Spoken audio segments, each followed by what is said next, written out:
Good afternoon, everyone. We just give us a couple minutes. We're getting set up in the office and then we'll start getting everyone sound checked.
Hello, this is Joy.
Good afternoon. We are going to start doing some sound checks for board members. So let's see, I see Director Hoag. We're going to get you moved over. And Director Kale.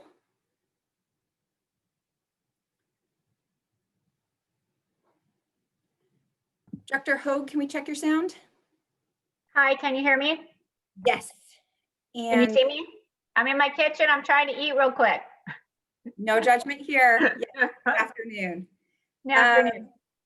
Director Kale, can we check your sound? Yes. Very good. And you're also able to turn on your video if you'd like as well. Joy, can we check your sound? Hello. Good afternoon. I'll put myself on mute now. Okay.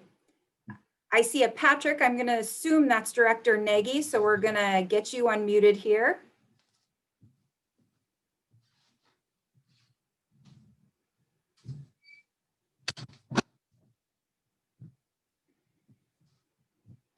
Can we check your sound? Hopefully that's Director Nagy.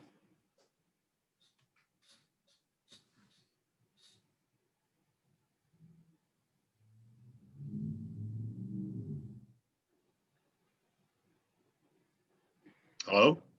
There you go. No? We can hear you. There I go. And you are also able to turn on and off your video feed if you'd like as well. Right.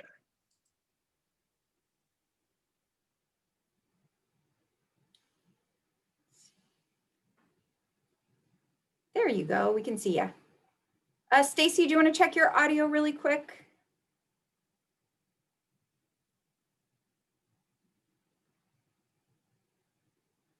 Give me a thumbs up if you're unmuted on your end. Okay, we cannot hear you. It does not look like you're unmuted to us. So let me, okay, wait a second.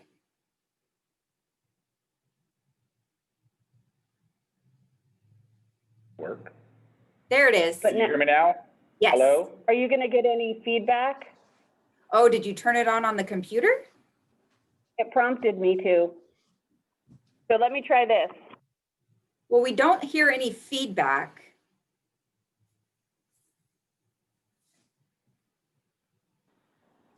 Can you hear us now? Yes. Okay. Okay. All right.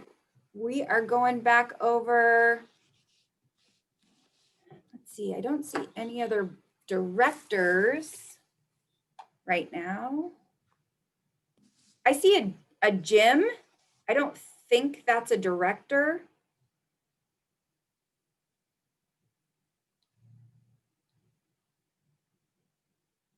Oh, that was Adam who prompted you. So,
Okay, I see Director Serrato. We're gonna get you unmuted on our end.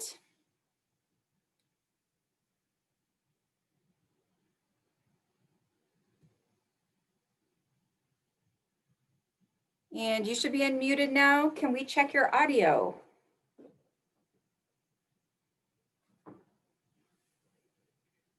Director Serrato, can you unmute so we can check your sound?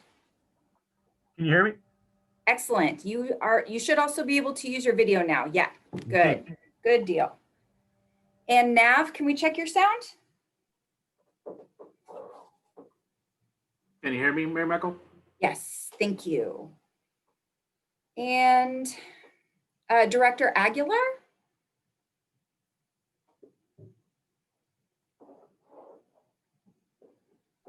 Can you guys hear me? Yes. Hello. Yep. Okay, perfect. And your video feed should be enabled too, if you'd like to use it. Emily Hayden, can we check your mic? Yep, I'm here. Perfect, thank you. And we can see you as well. Great. Director Espinoza, give us just 1 second. We'll get your sound enabled. And Director McDaniel, we see you as well.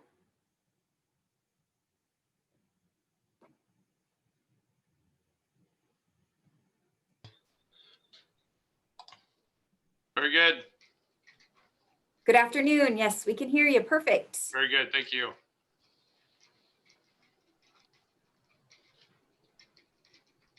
Hey, look at Kale. Look at John Kale looking good over there. Yeah, thank you, sure. Director Espinoza, can we check your mic? Yeah, can you hear me? I don't know, I'm pushing on video, but it doesn't work. Can you hear my voice? We can hear your voice. Let's. Okay, there we go now. Okay. Let's see. Oh, yes, we can see you now. Perfect.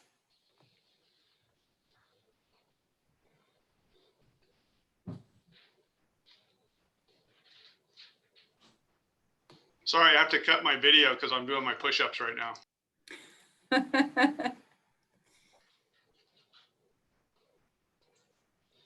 We have a phone number ending in 667. Can you raise your hand if you're a director? Member of the board? Phone number ending in 667. You're unmuted on our end. Hi, Mary Michael. It's Blake. I'm just listening in. Great. Thanks, Blake. Mhm. Director Silvera, we see you. Give us just a second.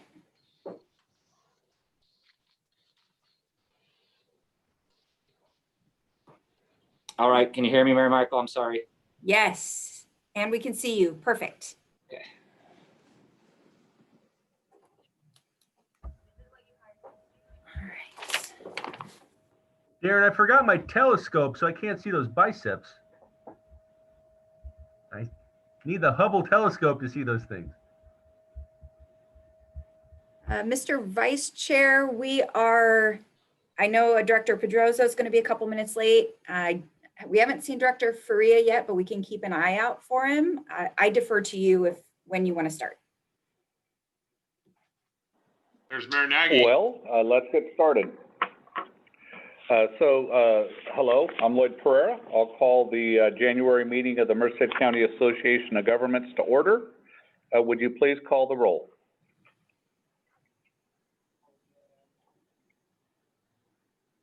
Thank you.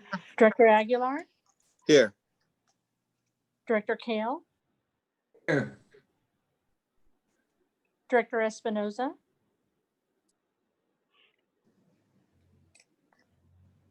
I'm sorry, Director Espinoza. Yes, here, can you hear me? Yes, thank you. Director Faria, Director Hoag, Here. Director McDaniel, Here. Director Nagy, Here. Director Pereira, Present. Director Pedroso, Director Serrato, Here. Director Silvera, Present.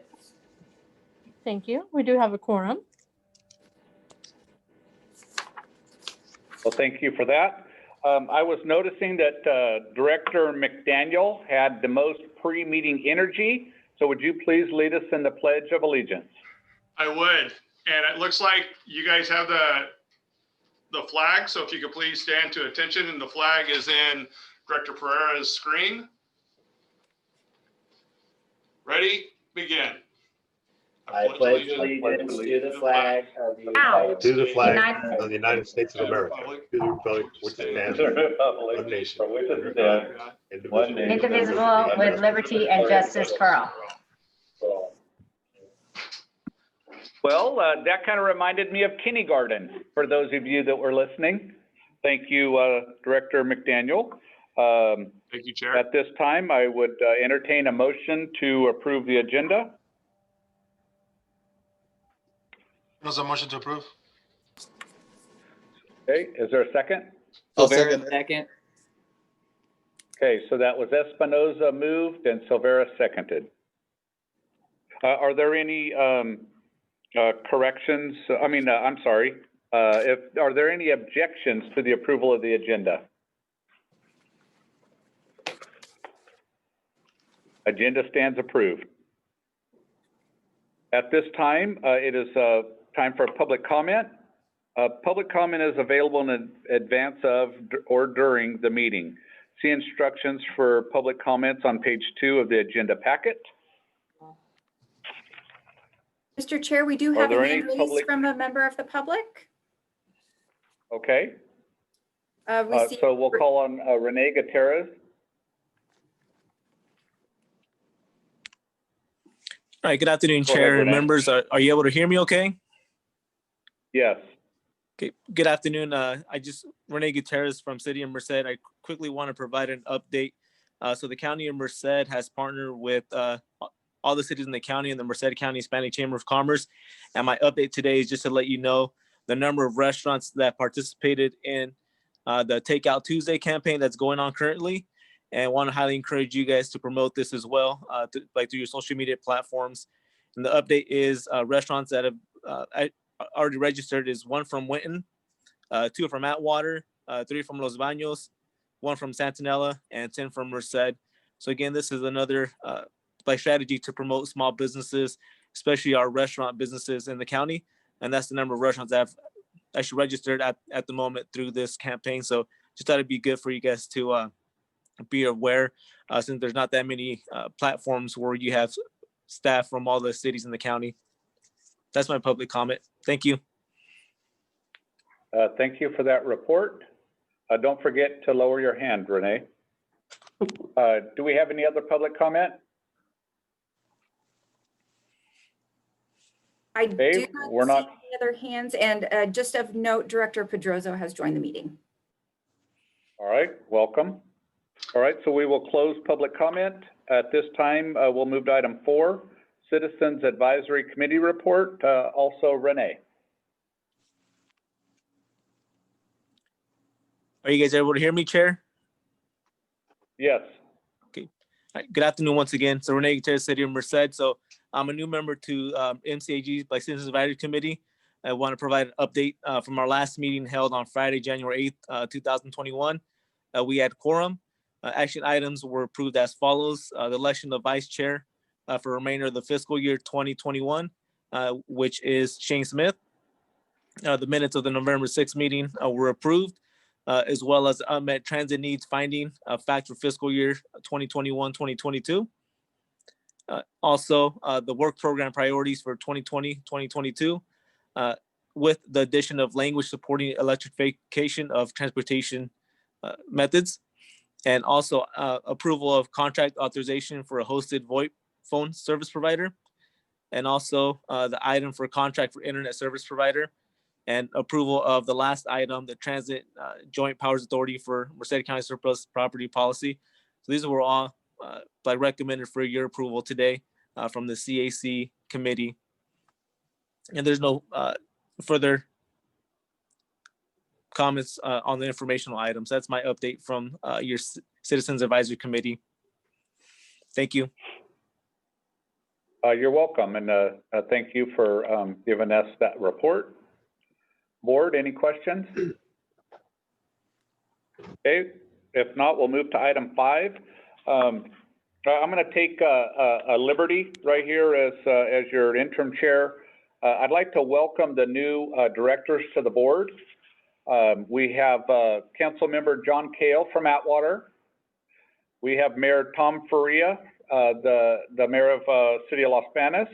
We have Mayor Pat Nagy from the City of Gustine, Mayor Matt Serrato from the City of Merced, and Supervisor Josh Pedroza from District 2.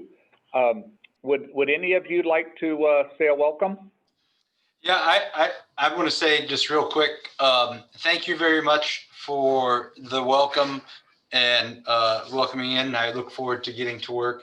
I apologize for being late. I had to go help my wife with some car problems just now. So thank you very much, though, for understanding. But I appreciate it, and I appreciate the work that this group has done over the years and advocating for Merced County. And so I really look forward to working together and really pushing the agenda forward. So thank you. You're welcome. Any of the mayors? Several of you have been for a loss of words before. First time for everything, Lloyd. I'm trying to turn over a new leaf.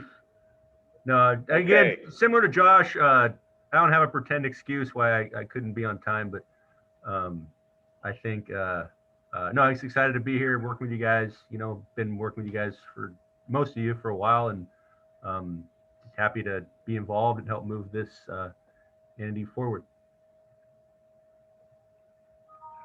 Cool. Mayor Nagy? My sentiments exactly. I look forward to the challenge. All right. And then Council Member Kale. Do you have anything to?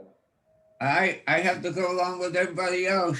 It seems like I've been doing this for a while, but but I'm sure we got good work ahead of us, and we're going to do great. Awesome. Mr. Okay, Chair, well then Mr. we Chairman, will, say something? This is Rodrigo. Can I say something? Sure. You know, I just want to say, I think that I'm the most senior director here and been here for a long time at MCAG when I was mayor and supervisor. So I just look forward to working with the existing and all the new directors as well. It's ever changing every year, you know, every two years it changes everything, but look forward to working together with everyone to move Merced County forward and get our county, you know, to move along with this COVID and infrastructure and everything that we have to work with in the future. So look forward to working with everyone. Thank you. You're welcome. Okay, so the rest of item 5s are informational items. Any questions on any of them? Seeing no raised hands, we will move to item 6, consent calendar.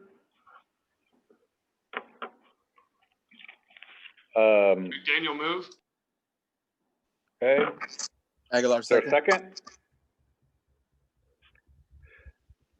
All righty. Any questions or comments from the board? Nope, seeing none.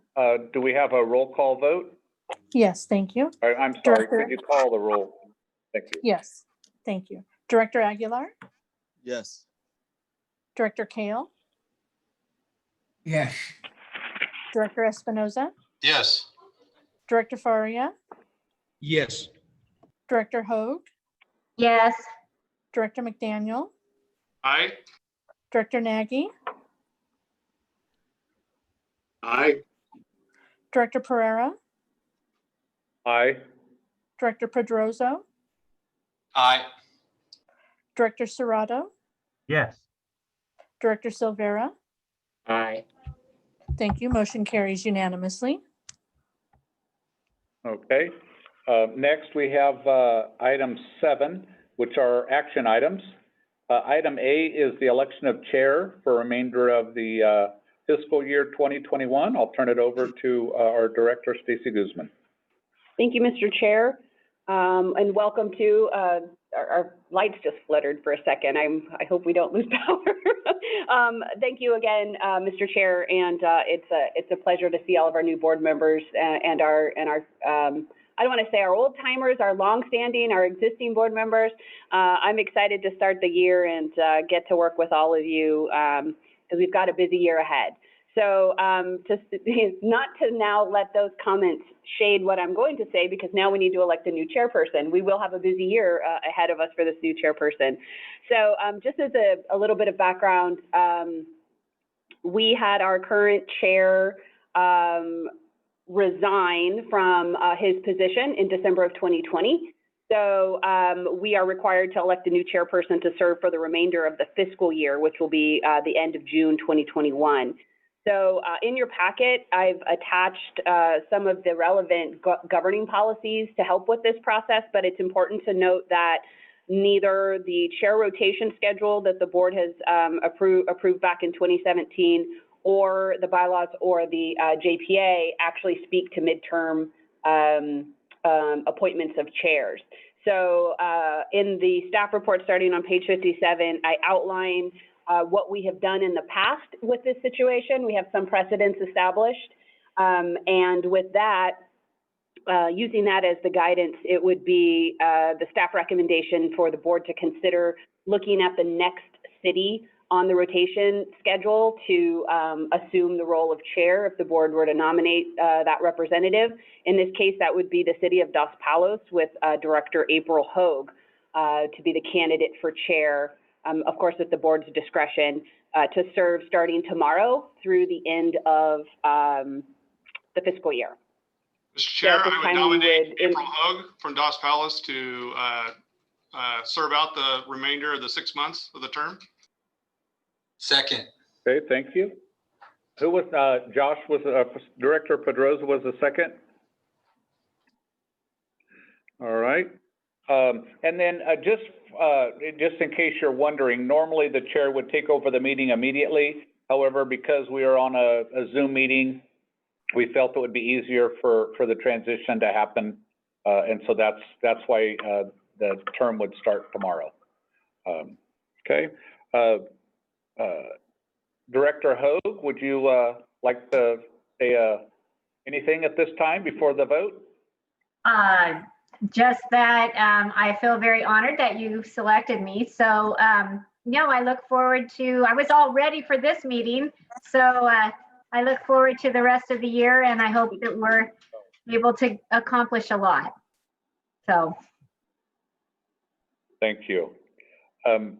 Would you call the roll call vote, please? Yes, thank you. Director Aguilar, Yes. Director Kale, Yes. Director Espinoza, Yes. Director Faria, Yes. Director Hogue, Yes.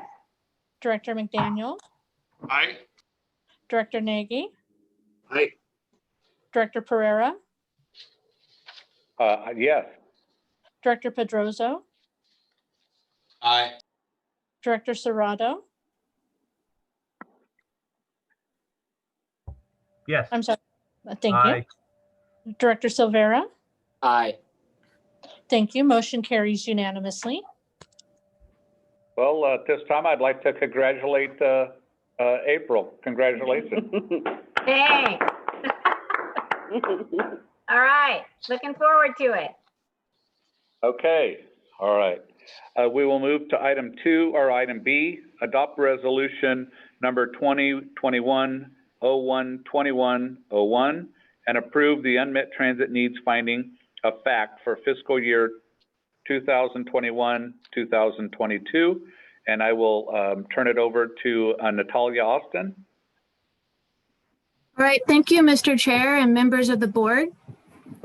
So every year as an agency, MCAG, along with the Social Services Transportation Advisory Council, ask for public comment from the citizens of Merced County to identify any potential unmet transit needs that may exist.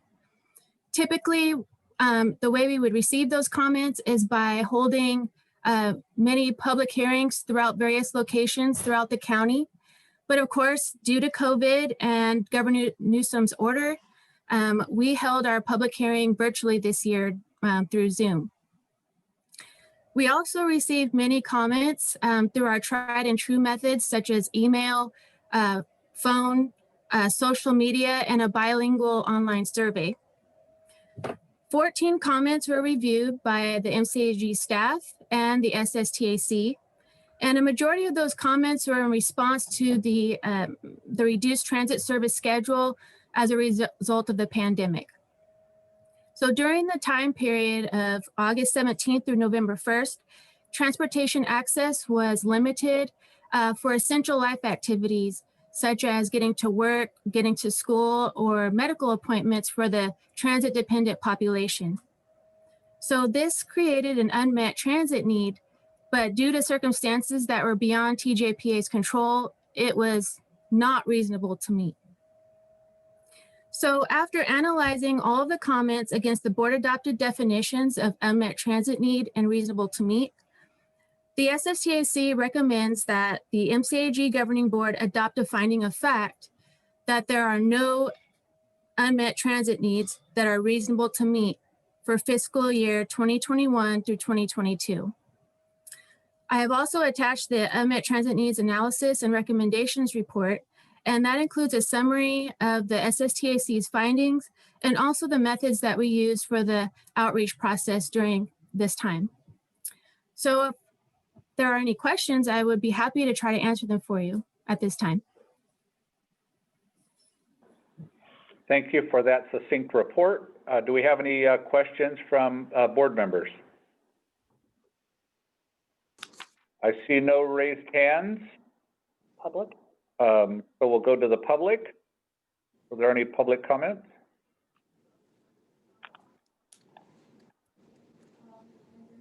So I see no public, so we'll close public comment. We do have one board member that has their hand raised, Director Silvera. Thank you, Mr. Vice Chair. If there are no further questions from the board, I make a motion that we adopt Resolution 2021/12101 and approve the unmet transit needs findings of fact for fiscal year 2021/2022. Okay. Is there a second? I'll second. Chair, I did have my hand raised. I'll second that motion, and I want to thank Natalia for the work that she does on this each time. So actually, I took the second from Director Kale, but we'll take your comments, and that's good. And then Director for, oh, okay. All right, so we have no other raised hands. Would you please call the roll vote? Thank you. Director Aguilar, Yes. Director Kale, Yes. Director Espinoza, Yes. Director Faria, Yes. Director Hogue, Yes.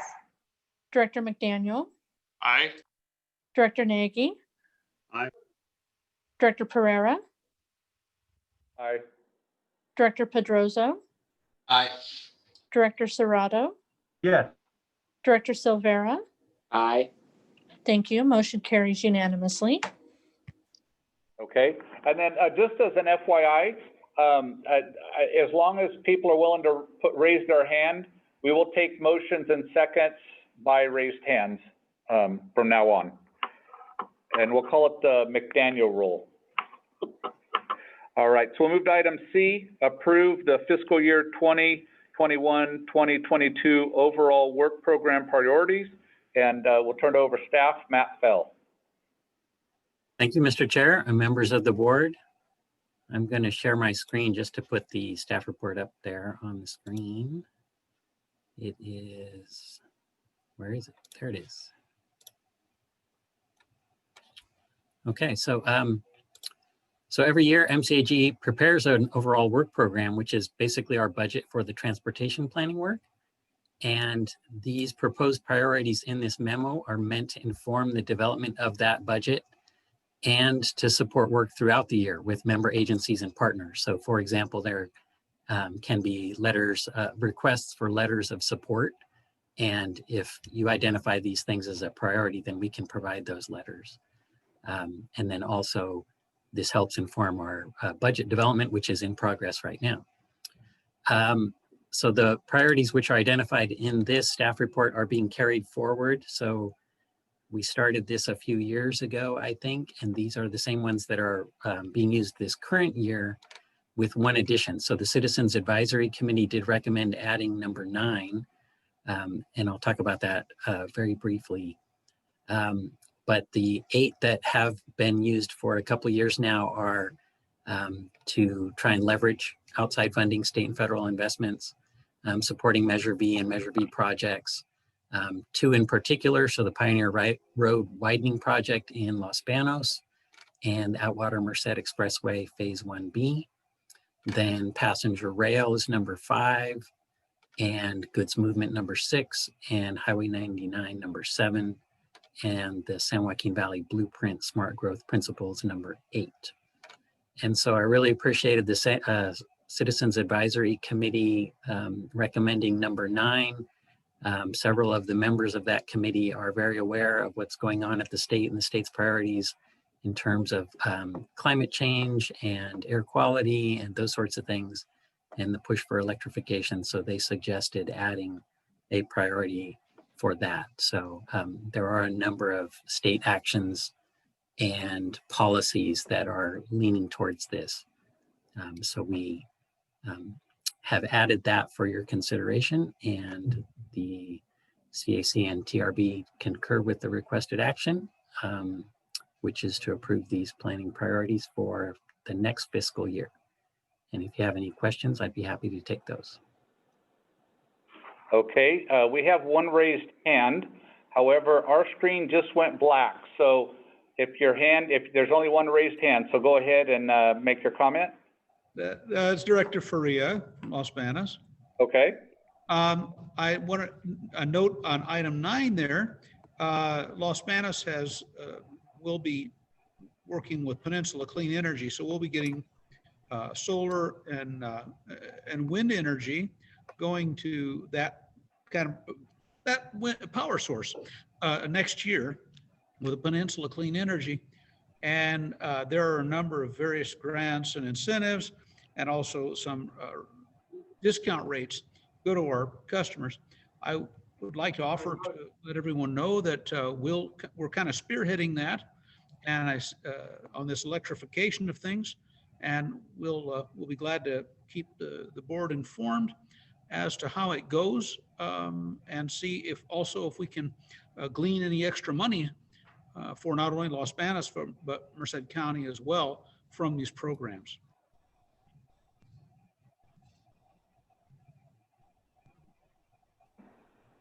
All right, thank you, Director Faria. Okay, no more raised hands. This is an action item. So Director McDaniel. Mr. Chair, I'd like to move on this item. All right, thank you very much. Is there a second? We will go to Director Aguilar. I'll second that. All right. Okay. Are there any comments by the board? Seeing none, is there any public comment? Seeing none, we will go back, bring it back to the dais. Would you please call the vote? Thank you. Director Aguilar, Yes. Director Kale, Yes. Director Espinoza, Yes. Director Faria, Yes. Director Hoag, Yes. Director McDaniel, Aye. Director Nagy, Aye. Director Pereira, Aye. Director Pedroso, Aye. Director Serrato, Aye. Director Silvera. Aye. Thank you. Motion carries unanimously. All right, thank you.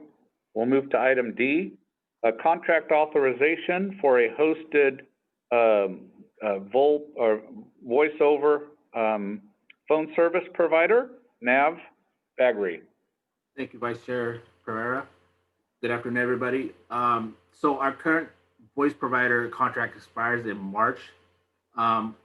During the RFP process, we received 9 proposals. Of the 9, we took the top 5 proposals for interviews.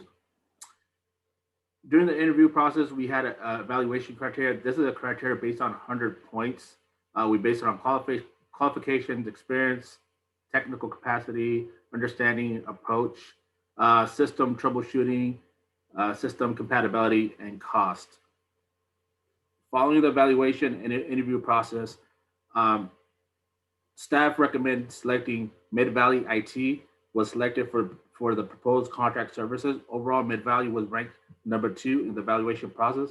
However, due to the close of the overall score, with being less than a point, and the price difference, staff selected Mid-Valley.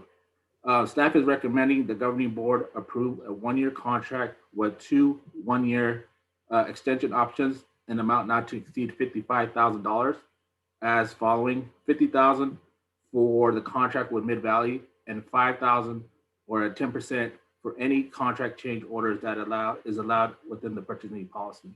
The fiscal impact of this is a reduction in our communication expense by 37% over the next 3 years. So staff is recommending, again, 1-year contract with 2 1-year extensions not to exceed $55,000.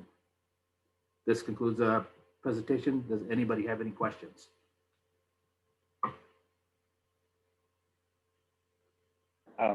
Okay, thank you, Nav, for that report. We have 2 raised hands. Supervisor Silvera.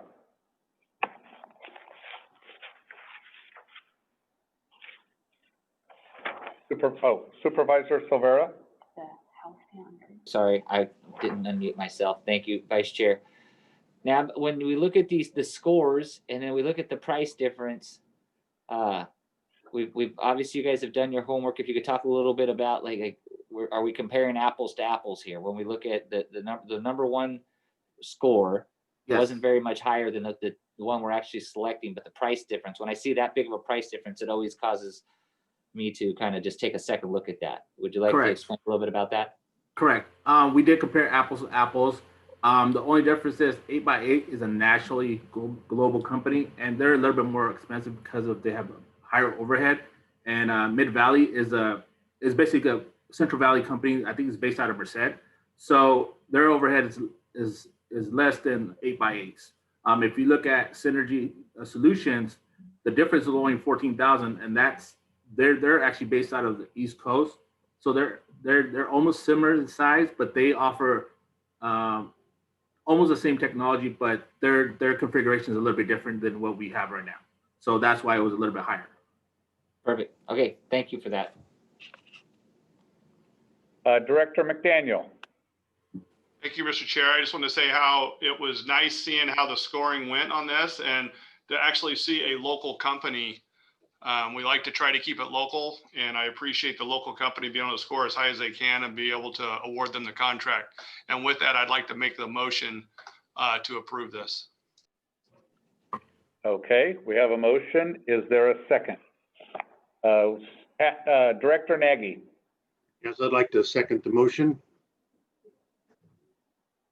All righty.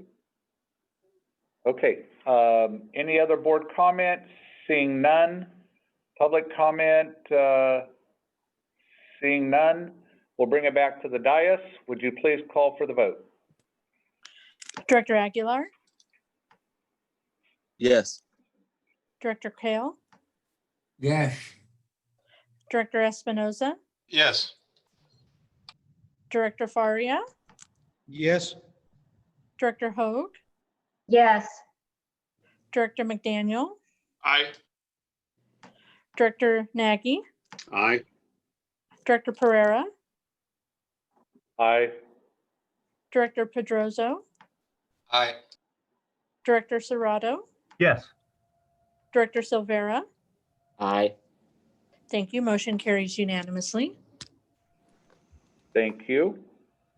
So we'll move to item 7E, accept the Measure V audited financial statements for the year ending June 30, 2020.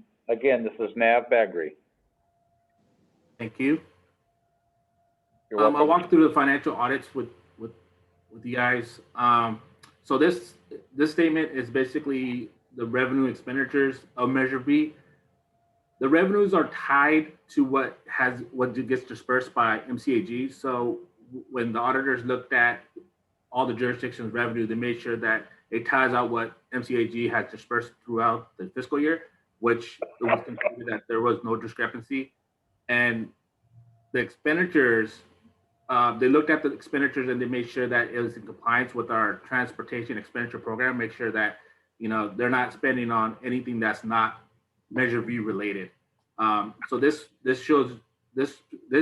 schedule shows each of the jurisdictions what they received and how they spent the money on local projects or op modes. And then on the regional projects, as you can see, this year we kicked off a lot of regional projects on the west side and east side. It isn't broken down by jurisdiction. We just classified it either regional or west side. As we continue on with the Measure B report, this just talks about how Measure B became and what is the breakdown, who are the recipients of Measure B. It basically outlines the example of projects that include but are not limited. So this is what the auditors base their testing on. And then if we go down to the next schedule, and this right here, that the other note 2 talks about all the regional projects that are on our books to be completed or started.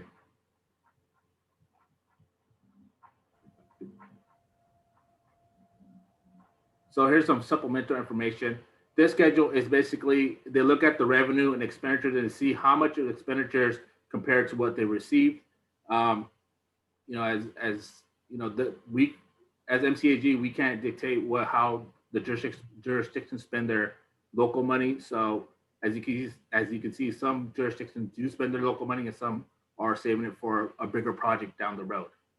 So far, is there any questions?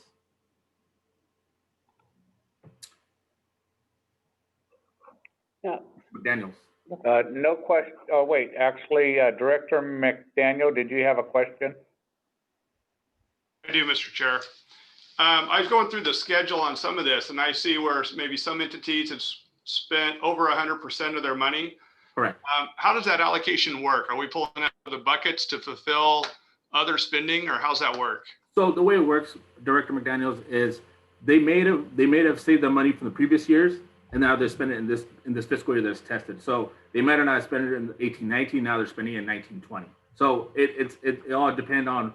In some jurisdictions like Los Banos, they'll spend the money up front and then they'll replenish that account as they go on when they start receiving the funds later down the road for local projects. Does that answer the question? Yes, it does. Thank you, Nav. Very good. And then this is just the same schedule as the first one, but what this is a little bit different is if this column right here, it talks about all the funds that are held within the MCAG trust.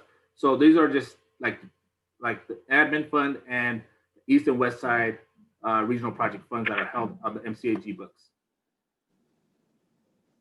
One thing that we added this year is the schedules of regional expenditure projects. As we know, not all projects get started off the bat. So these are the projects that have been started in the 18-19 fiscal year.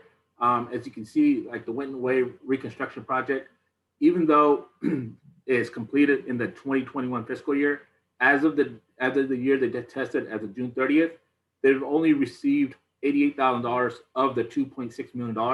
So as of 6/30, the project was still outstanding of $2.5 million. So if you look at the project status, it says open, but then if you look at the Bradbury rehabilitation, it came in $43,000 under, which was completed. And same thing with the Sandy Mush. So we basically divided by the East Side regional projects and the West Side regional projects. These are the projects that either have been completed or ongoing as of 6/30, June 20th, June 30th. Another schedule that we added was the Measure B ridership. We wanted to show we wanted to compare year to year of how the ridership fares between local trips, intercity, and once we get our new fare box system, we'll be able to determine if it's seniors, ADA, or veterans who are riding on utilizing this program. This concludes the presentation. Does anybody have any questions? Okay, I see no raised hands from the board. Or, oh, I do have one panelist, one board member, Supervisor Silvera. Thank you, Vice Chair. Nav, again, thank you for the great reporting on the numbers. And anytime I look at one of these audits, I always pay particular attention. I do appreciate the extra work that went into some of those spreadsheets, or if you will, the extra examples that you put in there to give a breakdown. But the one that I always look for, I think is one of the most important, is on page 18 of the actual report itself. And that says that there are no reportable financial schedule findings to be reported in accordance with the government code. No, all the boxes are checked no when it comes to non-compliance, significant deficiencies, and internal controls, material weaknesses identified. So that is a testament to the work that you guys do over there. So thank you for that, and thank you for your thoroughness. And if there are no other comments from my colleagues, I would go ahead and make a motion to accept the Measure V audited financial statements for the year ending June 30th, 2020. Director Silva, I do have one more thing to say. This is actually, it's also reflective of your guys' departments who are doing an outstanding job of record keeping as well. So it's not just MCAG, it's also the jurisdictions who are also doing a great job of record keeping and complying with the TEP of spending those funds as well. Perfect, thank you. Okay. Have a raised hand by Director Faria. Director Faria. I'll second Director Silvera's motion. Okay. All right, thank you. Any other board comments? Seeing none, we will call for the vote. Please call the roll. Thank you. Director Aguilar, Yes. Director Kale, Yes. Director Espinoza, Yes. Director Faria, Yes. Director Hoag, Yes. Director McDaniel, McDaniel, aye. Director Nagy,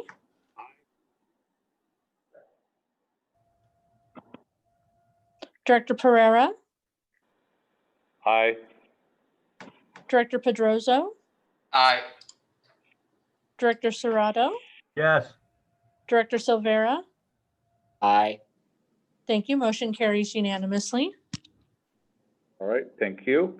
We'll move to item 7F, 2021 appointments to regional boards and commission. That is our Executive Director, Stacy Guzman. Thank you, Mr. Vice Chair.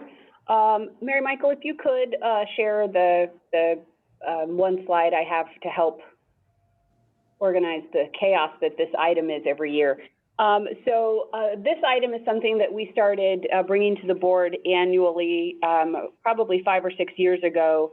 And the simplest way to describe it is it's a way to manage and to make sure we're fulfilling all of our vacancies on the variety of boards and commissions and councils that MCAG has a seat on. So we look at this annually, and in your packet, there's a list of each of these organizations and a description of what our representation looks like.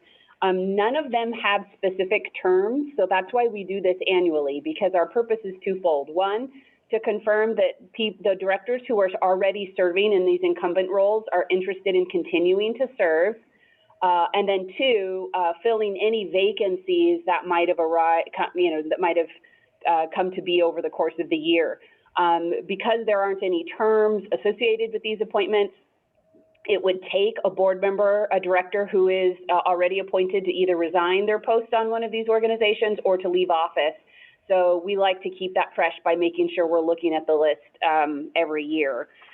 So this can get a little, and I know if you look at the requested action here, it can get a little cumbersome. So the recommendation I have here is to first take a look, and I tried to organize it on the slide that you can see here, at those that are incumbents for these positions. So CalCog, the San Joaquin Joint Powers Authority and the San Joaquin Valley Regional Policy Council, we have one incumbent, that those incumbents express an interest to either continue in their role or to resign from their role. That will then give us a full tally of vacancies, because as you see, we do have a vacancy for the San Joaquin Valley Regional Policy Council, and that is from a city. That council is comprised of 2 members from Merced County, one representing the county and one representing a city. The alternate as well is vacant. That can be from a city or the county. And then for CalVans, we do have 2 vacancies for the board member and the alternate, and there is no specific requirement to the jurisdiction for those appointments. I'm happy to go into any detail or between Matt and I to cover what these, if any of the new directors in particular would like to have some discussion on what these particular organizations do. I can do that, but I can also just take lead from how the board would like to move forward on this one. Okay, thank you for that. I will start off by saying that I serve on CalCog, and I attend every meeting and participate. However, I am not interested in moving up in leadership in CalCog or getting involved in statewide projects. And so if there is anybody that is I will continue to do it if nobody wants to do it. However, I would yield if there's somebody that's interested, in getting involved and being more active on a more of a statewide basis. Okay, so I have some raised hands. I will go to Director Kale. Okay, I was curious about the San Joaquin Valley Regional Policy Council, and I, from what I've read, I'm more than willing to take a stab at that one. Okay. All right. Next raised hand would be Director McDaniel. Thank you, Mr. Chair. As you can see, I am the county for that. I'm very, very active in the San Joaquin Regional Policy Council, as you all know. I'd like to stay on that, and I would welcome Director Kale to join me, and I'll bring him up to speed on it. And we're probably looking for an alternate as well. And then I'd like to say that here at the county, we've already taken a position with the San Joaquin Regional Policy Council where Supervisor or Director Espinoza is our rail choice, and I would step down from the alternate, and I'd like to nominate Director Pedroso for that spot. Okay. All right. Next raised hand is Director Espinoza. Thank you very much. I appreciate it. Yeah, I've been on the San Joaquin Joint Powers Authority. I would like to see if I can remain on there and be delighted to work with anybody that they would like to be an alternate. If Director Pedrosa would like to be an alternate, that'd be great. We can work together on that board. So thank you. Okay. Next is Director Silvera. Thank you, Vice Chair. Yes, I have an interest in being the alternate on the San Joaquin Valley Regional Policy Council. And then I would also like to nominate Director Freya, and I know this is just coming out of nowhere, Director Freya, but as a board member on CalVans. I know that previous Director Villalta was very active on that board, and I think that there's quite a bit of value to Las Banas and kind of what CalVans does. I think that would be a good spot for you, sir. I will accept the nomination if everyone agrees, if the board agrees. Okay. You're writing these down, right? Okay, and then next raised hand is Director Pedrosa. And thank you for the nomination, Director McDaniel, and I would accept that to be the alternate on that. If Vice Chair Pereira, if that is not something that that you want to do moving forward in regards to the CalCog, I would be willing to be a representative on that.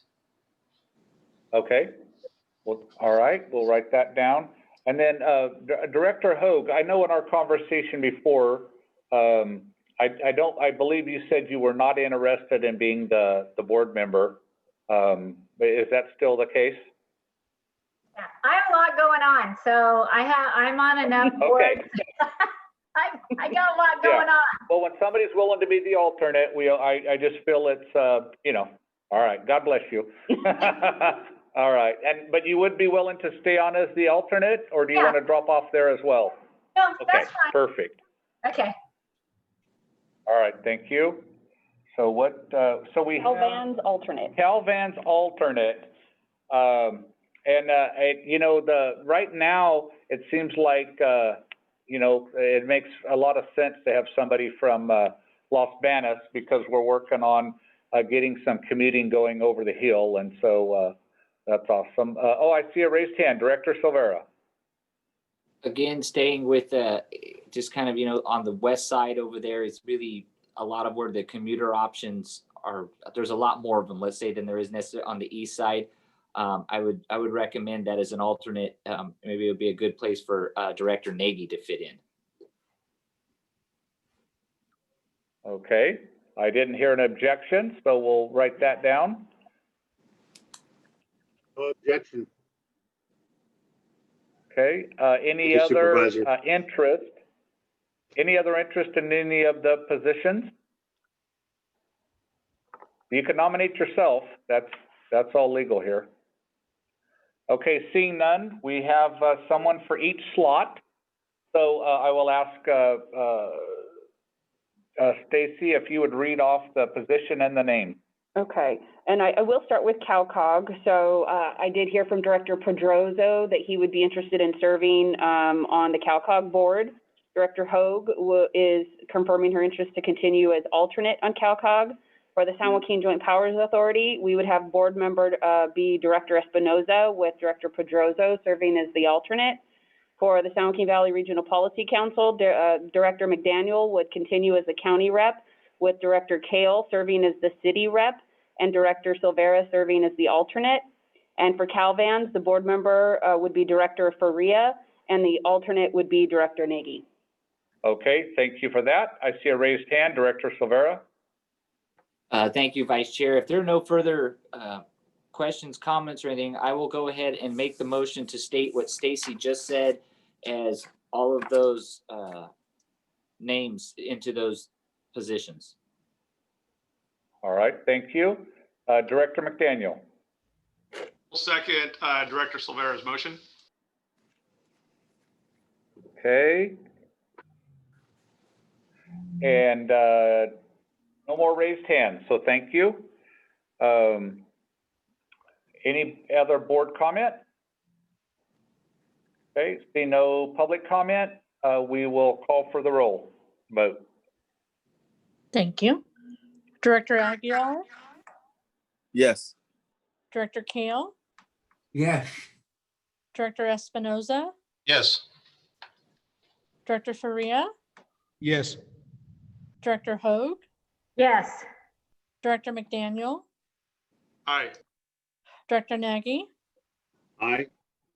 Director Pereira, Aye. Director Pedroso, Aye. Director Serrato, Yes. Director Silvera. Aye. Motion carries unanimously. Thank you for that. We'll move to item 8, discussion items. These items will be presented separately in order to allow board members to ask questions or provide staff direction. Item A is the Caltrans report, and can you go to attendees? Yes, we have Marlon Regisford from Caltrans District 10 on the line for us. Okay. Give us a second. So we have Marlon Regisford. Okay, thank you. Hello, can you hear me? Yes. Can you hear us? Maybe press, if you're on the phone, press *6. Looks like we lost you, Marlon. There we go. Can you hear me now? Looks like, oh, there you go. Okay, yes. Wonderful, wonderful. Well, yes, thank you. I appreciate it. Thank you to the board. Thank you to the director and Director Guzman. Thank you also to you, and congratulations to new chairwoman Hogue. I really appreciate that, and I'm looking forward to our partnership. I am Marlon Regis Ford, Deputy District Director for Planning and Local Assistance with Caltrans District 10.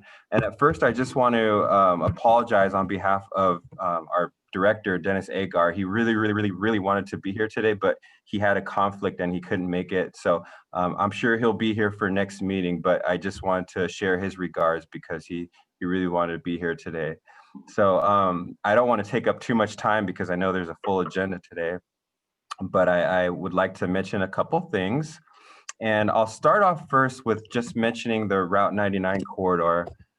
There's been a lot of discussion lately, and one of the things that we wanted to do on behalf of Caltrans is to come up with a regional strategy and strategize how we develop the corridor for future opportunities and future development. So our director, Dennis Agar, he'll be reaching out to the board and inviting folks to have a discussion and hopefully build towards a strategic development of the 99 corridor. So please be on the lookout for that.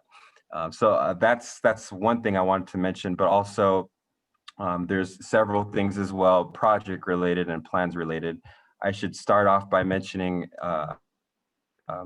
we have our Caltrans Sustainable Transportation Planning Grant Program, which we just held a workshop for a couple days back.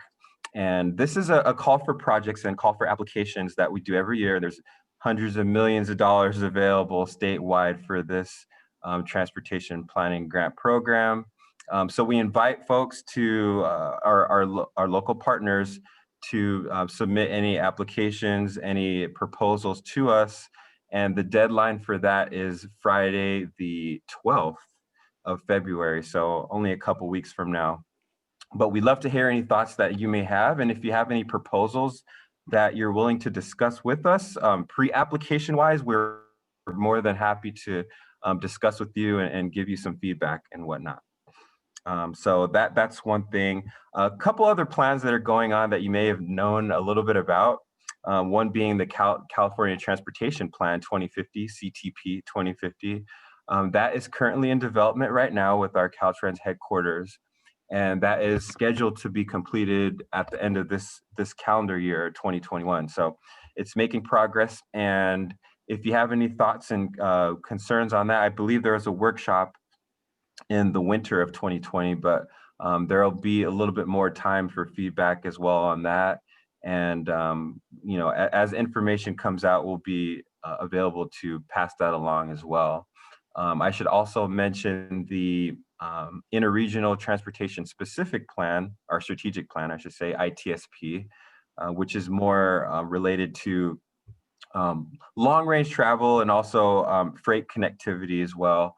We've had some workshops, just like the CTP, we've had workshops recently. Headquarters is also taking that on, and we also expect the ITSP to be finalized at the end of 2021 as well. So be on the lookout for that. Other thing I would like to mention is our, and we have our freight plan that we recently had completed, but that is going to be discussed as part of the Route 99 corridor summit as well. Now, in terms of projects, there's a couple things that I wanted to highlight that are of note, and probably the one that is probably most pertinent is on 140 at Planada in Plainsburg Road. We just installed a stop sign not that long ago, and we are currently in development of a safety project study report that is scheduled to be completed at the end of this fiscal year, at the end of June. So we're making progress on that, and we're also making progress on Route 152 and Pioneer Road. That project study report is also moving along smoothly. So all good on that end of things. But there's a couple of activities before I go that I would like to mention as well. And you know, it's been a major issue for us, but you know, we really want to make sure that our partners know that we're addressing this, and that is our maintenance crews and the homeless camp litter removal. That's something that's been a major issue lately, and you know, we've heard a lot from our local partners, especially recently in Los Banos, especially in Merced, around 99 and our street. There's been some areas where we've had issues, and we're paying close attention to that. So we'd invite the board and our partners to keep us informed of if there's any issues that you see with litter. We have a maintenance stand down that we have every month, because you know, we have a lot of maintenance responsibilities, but litter is a very important thing. And you know, we want to keep our highways clean and make sure that, you know, we keep our highways safe. You know, our maintenance crews have been busy with encampment removals and working with CHP on that. And, you know, our maintenance team has been hit very hard by COVID, but we're still making all the efforts that we can to keep our highways safe and to keep them clean. So we really appreciate your partnership on that, and please continue to work with us to identify any areas that need cleaning up and need attention. So thank you for that. The last two items that I wanted to mention were our Federal Lands Access Program call for projects. Some of you may know about that.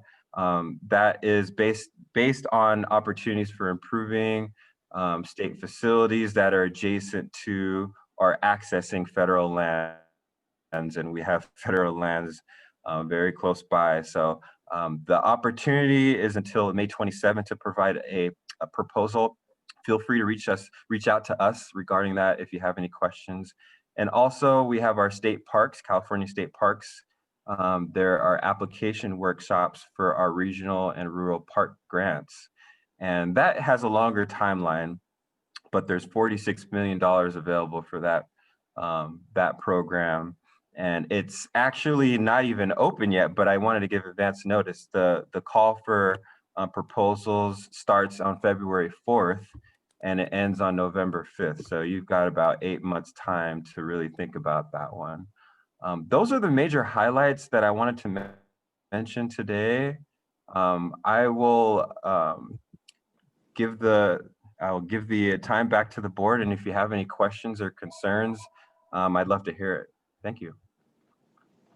Sure. Thank you for that update, Marlon. We have several requests. First with Director Silvera. Thank you, Vice Chair. Deputy Director, thank you for taking the time. A couple things that I know I've brought to attention before, reiterate them. Number one, I see that out on Highway 59 at Mariposa Creek Bridge, I see that on the, I'm going to call it the south side of that bridge. I noticed that Caltrans has been out doing some work out there.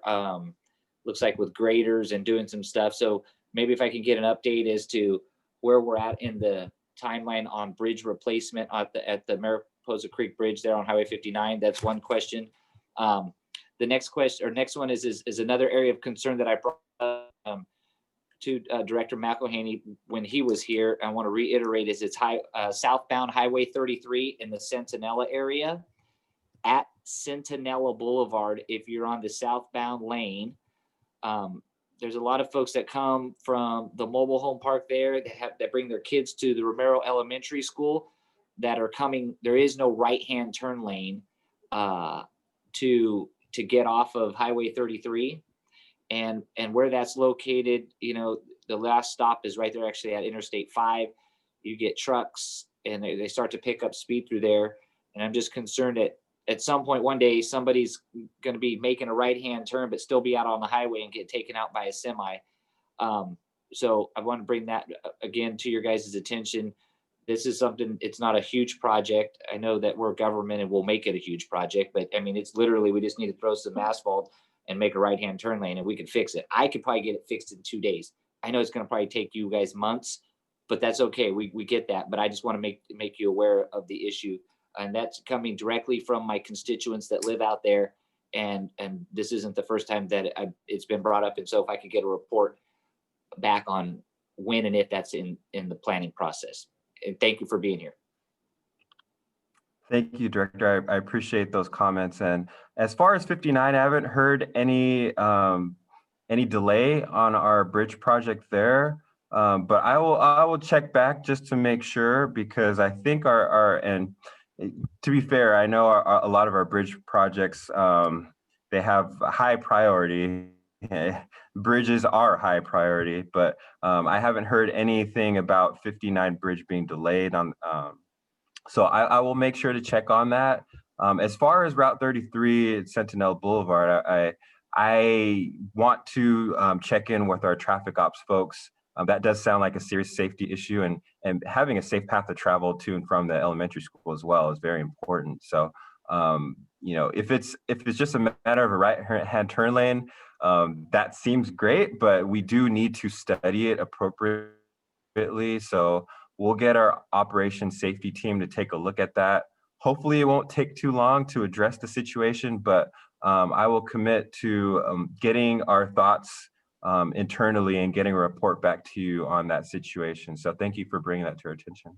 Perfect. And then if I could add one more thing to that is, and now this is, I don't drive out there all the time, but that specifically came from a resident that the last time they kind of did their traffic study, they did it like in the kind of the, in a months where there was like no school, school wasn't in session. And so you really don't get a good idea. So, if we could take that, if they do some kind of study, take into consideration when they're doing the study to really get a good picture of what's going on out there.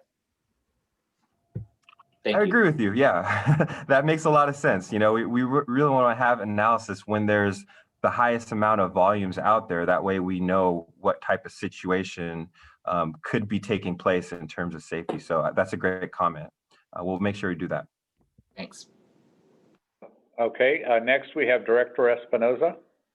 Thank you, Vice Chair. Marlon, thank you very much. I really want to express my gratitude to all of Caltrans, the Caltrans Director, Tom Dumas, for getting those stop signs at the Highway 140 and Plainsburg. I think the community has been very receptive and thankful for those stop signs there. They've been asking for a lot of years. And thankful for that. That it's got the lights on there, the flashing beacons on there too. But another concern, I think you said there's another safety analysis being conducted there.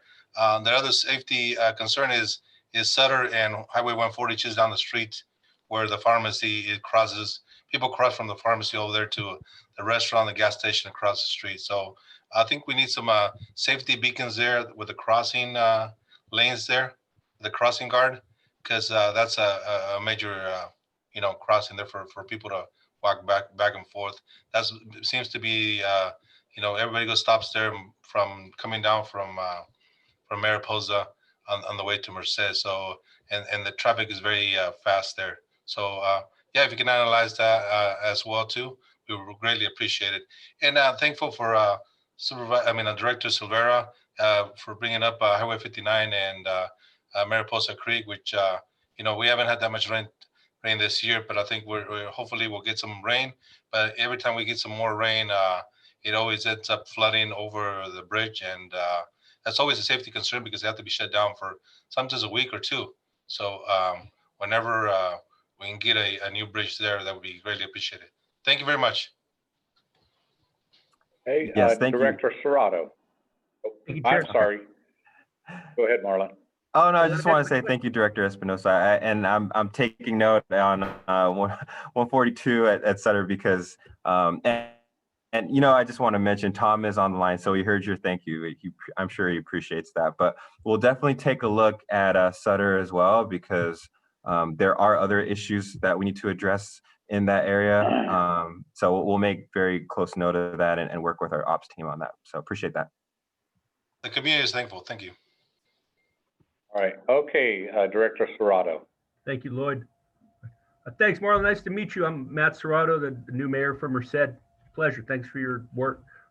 Just one comment and then two kind of more comments, not on pending items, but sort of out of the box sort of ideas that I kind of were sparked by some of the things you were saying. first, in regards to the encampment cleanup, City of Merced and the citizens of Merced really appreciate Caltrans' work and help with those. So we appreciate your partnership. So thank you for whatever you guys can do with that, and CHP as well. Obviously, it's a real big, important issue to a lot of people in the city.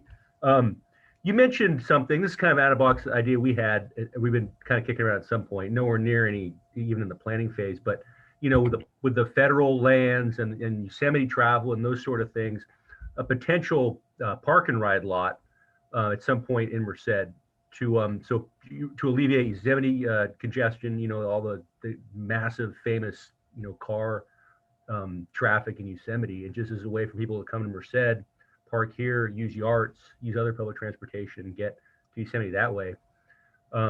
Wondering if there's any, the possible, it's probably, a $15-20 million project at least. So any potential funding possibilities there with some of the things you mentioned.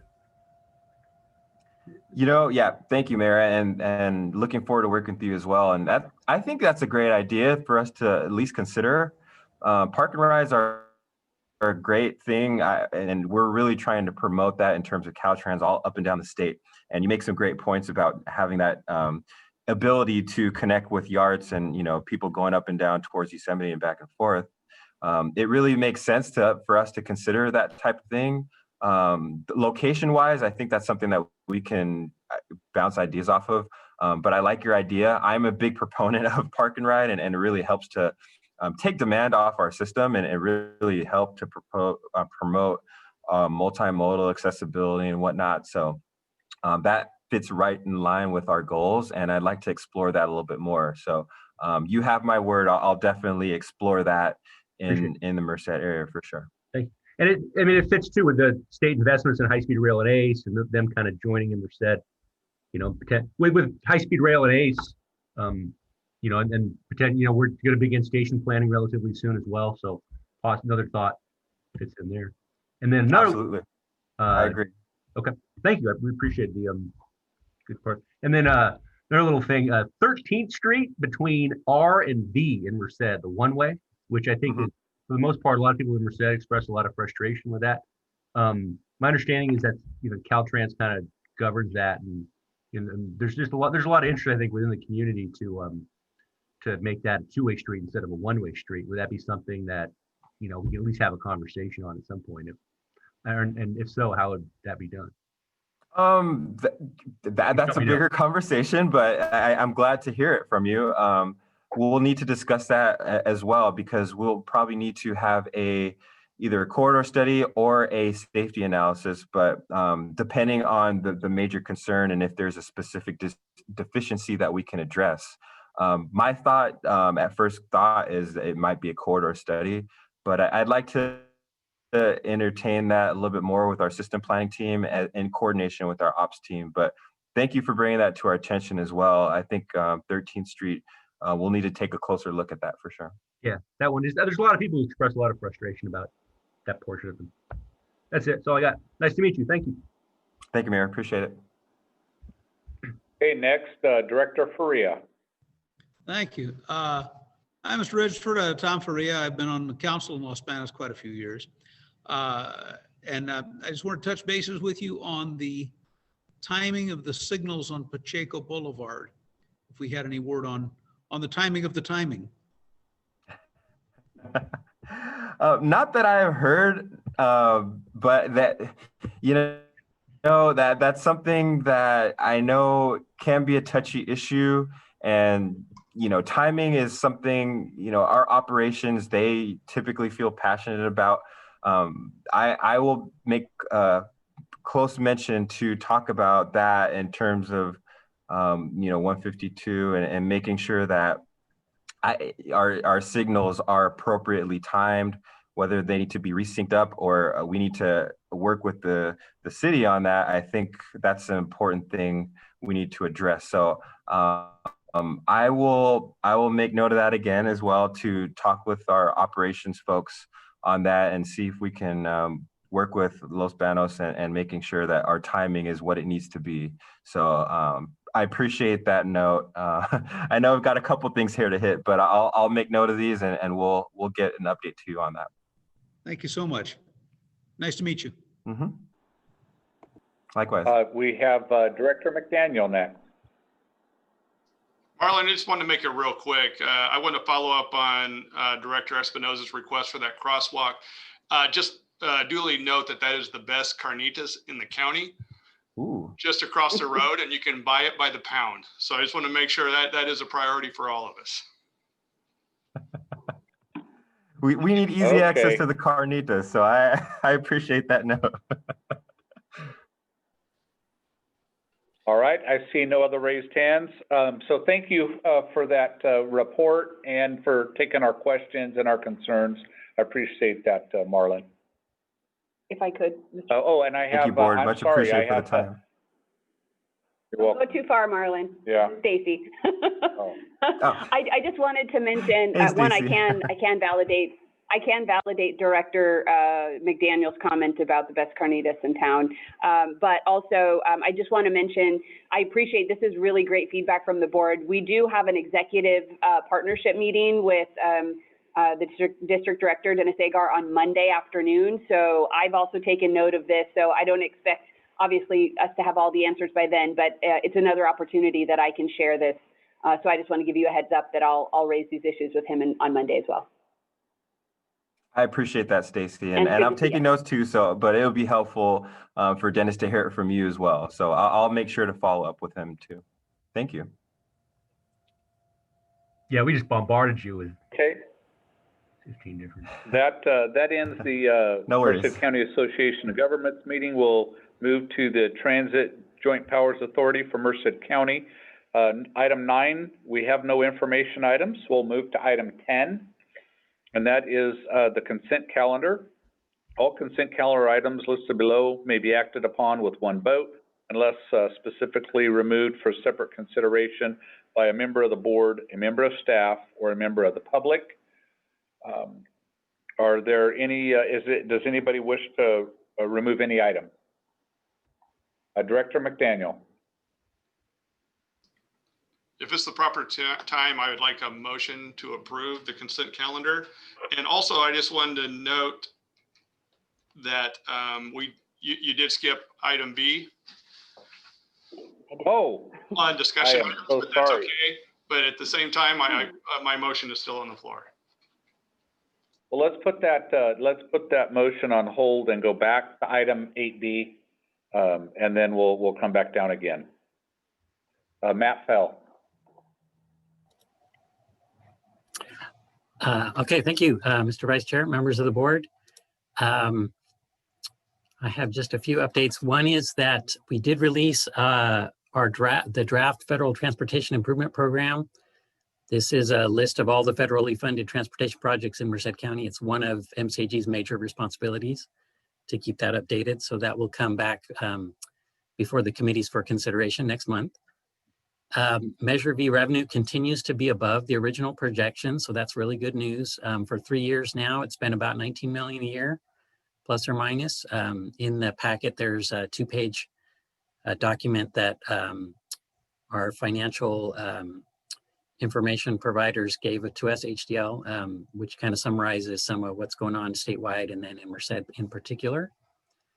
That extra revenue does have bearing on the Measure B implementation plan. That's the plan that lists all the regional projects and the transit projects and programs, and that's updated every 2 years. That's due to be updated this fall. So there is some extra revenue there or overages. And so we're going to be bringing some proposed policies for consideration for how to do that call for projects and what regional projects are and some of the allocation policies and some of the potential leveraging policies. And some of the members may remember that some of these topics were talked about, in previous iterations. So we have that plus additional information for consideration. And then 2 more things on Measure V. One is that the annual report, so this is a report from the Citizens Oversight Committee to the public, and staff's working on that with to get that out by April 1st. That summarizes all the expenditures from fiscal year 1920 and kind of in parallel with the audit that the audited financials that you just accepted. And then lastly, on the Citizens Oversight Committee, we are seeking some vacancies. There was one vacancy from the City of Merced that was previous on the agenda. And we're still looking for representatives from major private sector employer, building industry, and ethnic community group. And if you have any questions about that or ideas or want to know any more information, you can contact Mary Michael Rawling or myself. And if you have any questions on transportation planning, Measure B, I'd be happy to take those. Thank you. And Matt, if I could, I just want to add two things because they came up, I think they're relevant at this time, that Marlon triggered for me. I do just want to say that, you know, I heard Marlon's comment loud and clear about the park and ride idea. It's one of the great things of having the partnership of having yards in-house. So I'll make sure to follow up with Director Serrato and with Marlon, and we can talk about it as well with the leadership team in District 10 on Monday. Because YARTS is in the middle of a strategic plan.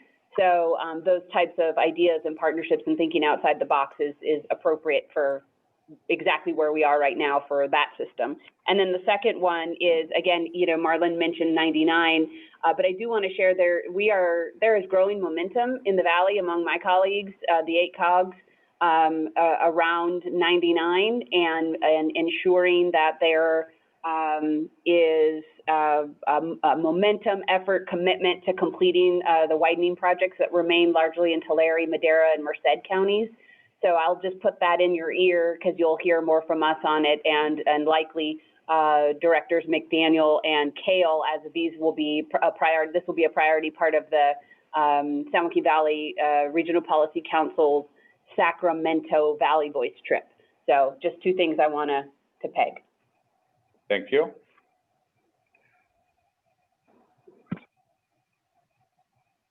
Oh, 2 hands raised. Director Hoag. Thank you. I just want to ask a quick question. I'm looking at the MCAG sales tax update.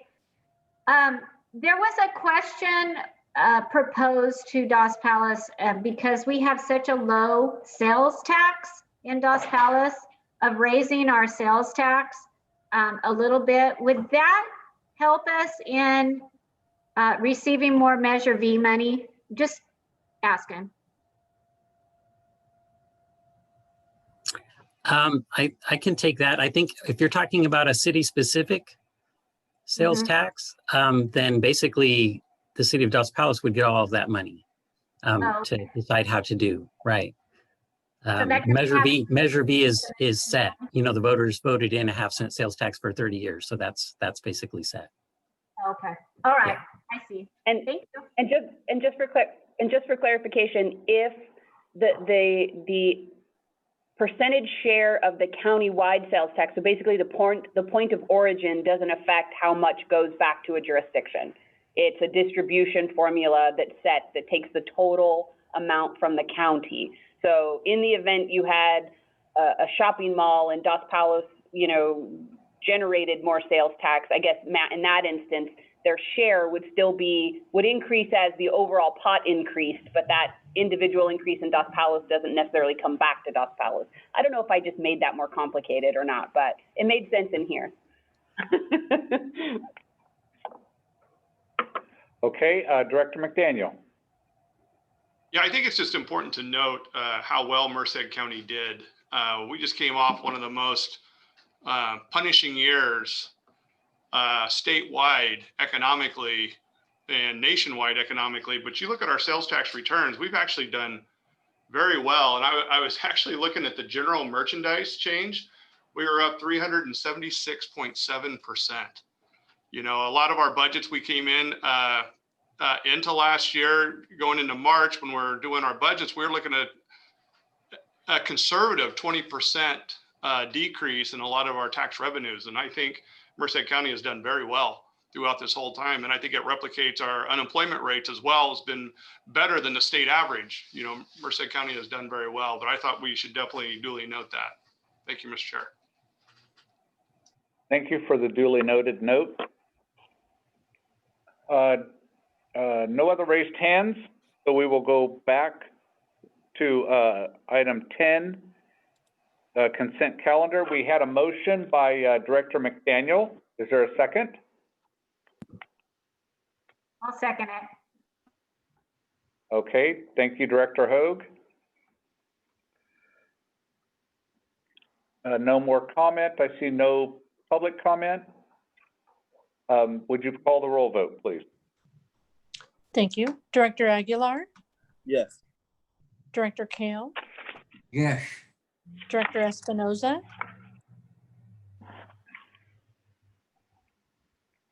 I'm sorry, Director Espinoza, Director Faria, Yes. Director Hoag, Yes. Director McDaniel, McDaniel, aye. Director Nagy, Aye. Director Pereira, Aye. Director Pedroso, Aye. Director Serrato, Yes. Director Silvera. Aye. Thank you. Motion carries unanimously. Okay, we have no action items, so we will move to item 12, discussion items. Transit Joint Powers Authority for Merced County monthly updates. Christine Chavez. Thank you so much. Happy New Year, everybody. I am excited to be here today. I wanted to welcome all the new board members. I'm Christine Chavez. I'm the transit manager for TJPA and YARTS. I do also have some new staff that I wanted to introduce today. Skylar Summers, he is our new assistant transit manager for maintenance. He's going to be overseeing some of our contractor maintenance, facility maintenance, and bus stop maintenance. We have a lot of bus stop improvements budgeted and scheduled over the next 2 years, and so we're excited to have him on board to assist with that. I provided within the staff report an update on ridership, and I'm willing to take any of those questions. Otherwise, I'll just jump right into an update on our operations and maintenance. So since December 23rd, we've been operating on a reduced service level, providing weekend service levels due to shortage of staffing. The bus has been pretty heavily hit by COVID. Due to self-isolation and positive COVID tests, we have reduced services. We're hoping to get back to full service as soon as possible, but we're just doing the best we can and offering additional dial-a-ride services where fixed route is not available. We are making improvements to the Transpo, getting ready for ticket sales. We're hoping to launch that or reinstate fare collection starting on March 1st. We have installed driver barriers into all of our vehicles to prevent airflow contamination, and we have installed mask dispensers on our buses so that passengers can easily access masks if needed to ride the bus. We are working on some construction estimates for the TJPA administration offices. We hope to have that before you in the next month. And at our last meeting, we approved you guys authorized the purchase of our electric buses. And so we're working on the electric infrastructure costs. And you will be seeing the approval for that engineering services in the next few weeks as well. That concludes my presentation. Thank you. Okay, directors, do you have any questions? Seeing no raised hands. Public, no raised hands. Okay, well, thank you for that report. We will move on to Merced County Regional Waste Management Authority meeting. And item 13, we have no informational items. Item 14, no consent calendar items and no action items. However, we do have discussion items. So item 16A, Merced County Regional Waste Management Authority, a monthly update. Eric Zetz. Good afternoon, everybody. It's good to see you all. Welcome, new directors. Thank you, Mr. Chair. I'm going to briefly just touch on a couple things on our informational item, or rather discussion item for our monthly update. And so first thing, I won't touch on the tonnages. Tonnages are good. Tonnages are up. So that is a good thing. So let's begin. So been a little foggy at the authority. So if you've been over at our site, I know the public has, we have seen some fog early in the morning. So we do advise the public to use extra caution when they're accessing our scales. The fog does clear up, and so we do get some clearing up in the afternoons. This is roughly about 10:30 in the morning. This is about 7:30 in the morning. Just to give you guys a notice, I know we talked about this prior, but we are now in it. No treated wood waste is allowed at the authority. This was included a lengthy discussion in your staff report. I know this was included last time for the benefit of the new board directors.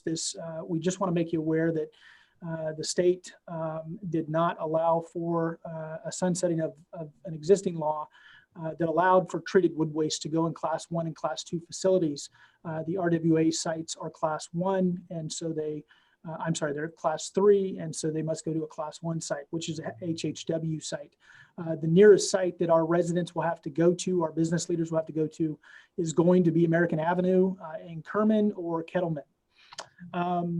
Senate Bill 1383, I just want to touch on that this law now is moving very quickly. We are now in the center of this law. The TRB, we've been working with them directly. They've been great and exceptional on providing comments to our consultant, HF&H. We continue to work with them with this. And so for some of the new directors, Senate Bill 1383 is an organics waste material diversion program. January 1 of 2022 is when jurisdictions must have organics recycling programs, must enforce with regulations as those take effect, and they must implement ordinances to allow enforcement. And so that's what we've been working towards. I want to make you aware that the Central Valley region, Caltrans, is holding on February 2nd a regional webinar. That regional webinar will be from 9 a.m. to 12 p.m. With the link here. Don't worry about writing all of this down. I will provide this information to the executive director and she can get that to you. So for HF&H's part, they have been working on the action plan with the jurisdictions. And so Phil Mainoffi has been the lead point from HF&H. And when we started this process months ago, we began with these steps. So for our new board directors, we want to inform you that we began a process months ago that the board allowed and approved us to do, which was to do this action planning process. This planning process then gave way to the jurisdictions of a gap analysis, identified compliance strategies and options for each of the jurisdictions, evaluated potential solutions, and then selects a preferred option for each jurisdiction on what they're going to do to meet Senate Bill 1383. We are now in the prepare action plan stage. The reason why I bring this to this board, I know I keep talking about it, is I just got off the phone today with HF&H, and we are looking at several hundreds, up to 100 pages of a document that combines all of the jurisdictions into one when it comes back to this board. Now, all of those action plans will be with the individual jurisdictions, and so they will know this ahead of you. So they won't be surprised by this. Matter of fact, they will be the ones helping shepherd this. But just know that this is something that you're going to see in the coming months. I expect that at the earliest, it would be in March. And then there is HF&H Phil Mainoffi. That is the contact. That's the individual that if you needed to reach Phil and ask a question, we'd be happy to put you in touch with him to do that. And I'd be happy to answer any questions. Eric, my first question is on the treated wood waste. So if somebody's tearing down a shed and there's, the bottom 2x4 around it is treated and the balance of it is not, so you're saying that they have to separate that maybe 40 feet of board from the rest and haul it to Fresno County?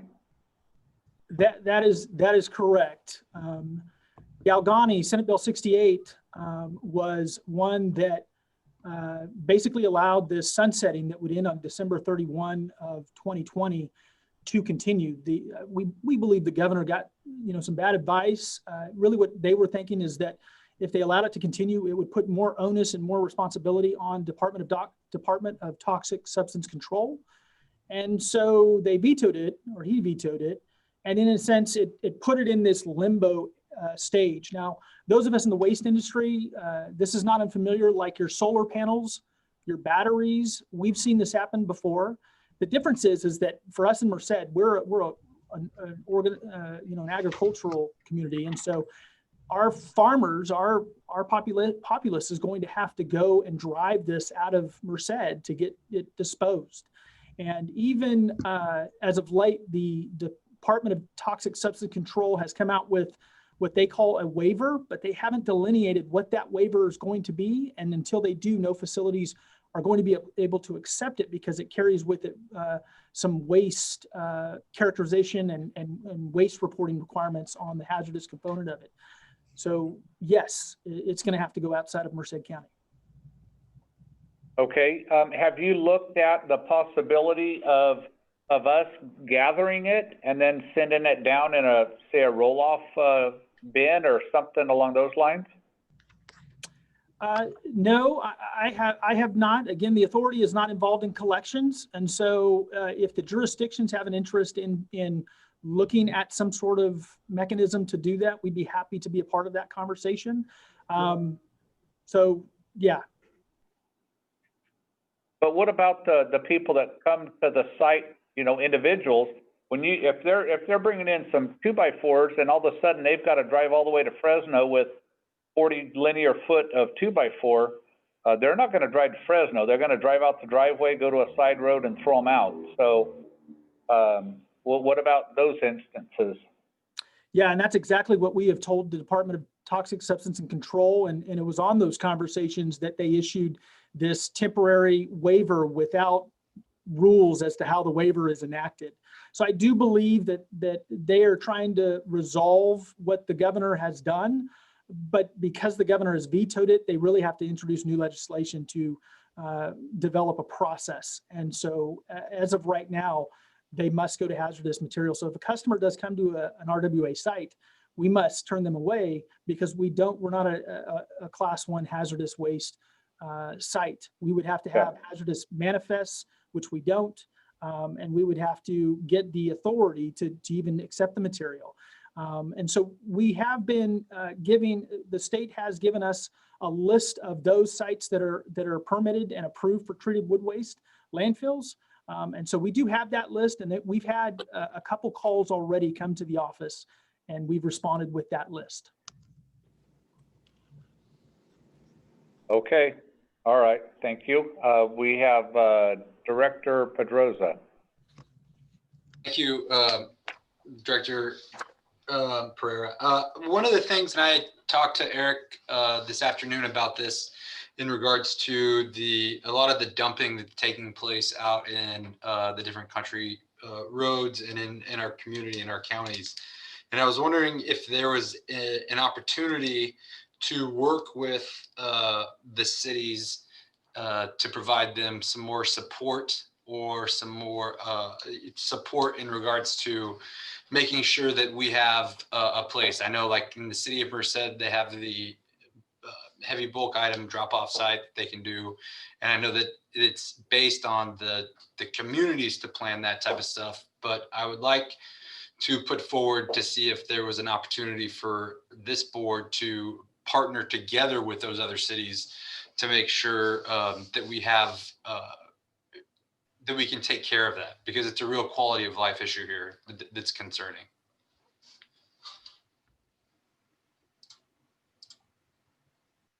All right, next we have Director Silvera. Thank you, Vice Chair. Eric, I'm just going to tell you, well, first off, let me ask this. When you talk about SB 68 and is it Galgiani, did Galgiani create the original bill, or did she try to get the governor to extend it? Was that SB 68 or was SB 68 the original bill? Could you refresh my memory? Yes, that was the original bill. And so she got the extension that would needed to extend the sunset, and it didn't have a term of a date on it. It would allow us just to continue in perpetuity as we have been doing it.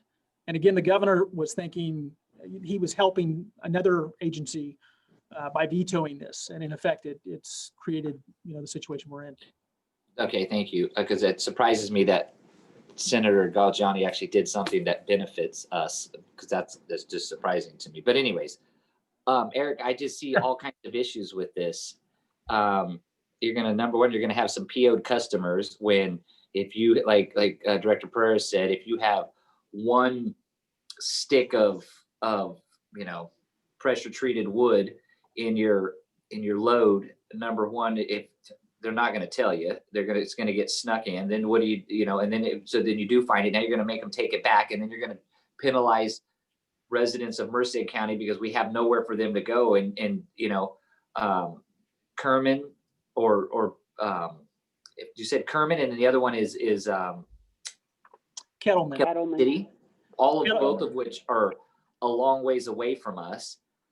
And Director Perry, you said it best, is they're going to end up on the side of the road on 59, about an eye shot away from when you can't see them at the landfill anymore. So I surely hope that I know that our groups are advocating, and I'm sure your trade organizations are advocating to try to come up with a fix. But I could just see this being messy moving forward, and then us having to deal with it and then being the bad guys again. So just kind of my 2 thoughts on that. Thank you. Point taken. Thank you, Director Savera. Okay, next we have Director McDaniel. Thank you, Chair. Yeah, I'd like to just piggyback off Director Pedroso's request. It's something I think we need to get on the agenda to discuss, because this is, number one, we're getting a lot of calls from our farmers and property owners out in the unincorporated areas from a lot of illegal dumping. And I think it stems from, we didn't have our cleanups this last time, and I think we should try to expand on that and continue that process. So thank you, Director Pedroso, for bringing that up today. Okay, next is Director Nagy. Thank you very much. On this, it's another broad sweeping measure that really doesn't take into account all the intricacies of treated wood. The newest treatment that they're using for sill plate in homes now is a borate treated product, which is basically a soap. And it's not really toxic. It's actually promoted as a green, product. The days when you could use the old CCA, which was the chromated copper arsenate, are over. That was banned 20 years ago. So there's not a lot of that out there. What they've been using for the last 20 years is what they call ACQ, which is an alkaline copper quaternary, and it is a rare earth, and it is no longer being mined over in China. And so you can't get that anymore. So our treatments have gone to a copper azole, which is what they call a CA-C, which again has less product in it that would be, hazardous or so forth. So they're just lumping all the treated under one umbrella when there are different types of treatment, some worse and some better. So, but they're just sweeping it all together for whatever reason.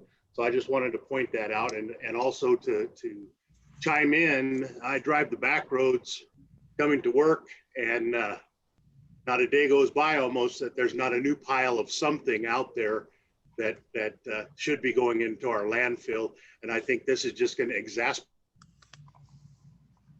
that, because everybody and their brother can build a fence, and most of them, a lot of them anyway, are, working for wages and are not going to take a trip to Fresno or somewhere to get rid of their product. So just want to pass that along. Thank you for the time. Okay, no more raised hands. Mr. Vice Chairman, if I could, I just want to kind of close on this item. This is something that we became aware of about a month ago. And so I know Eric is very involved with the State Association for Waste Management Authority. So we will go back, Eric and I and Marty and the team, talk through what kind of partnerships or opportunities that might exist around this, or what other solutions might be in development in other areas, because we are certainly not alone in this. Recognizing we are unique, that we're not involved on the collection side.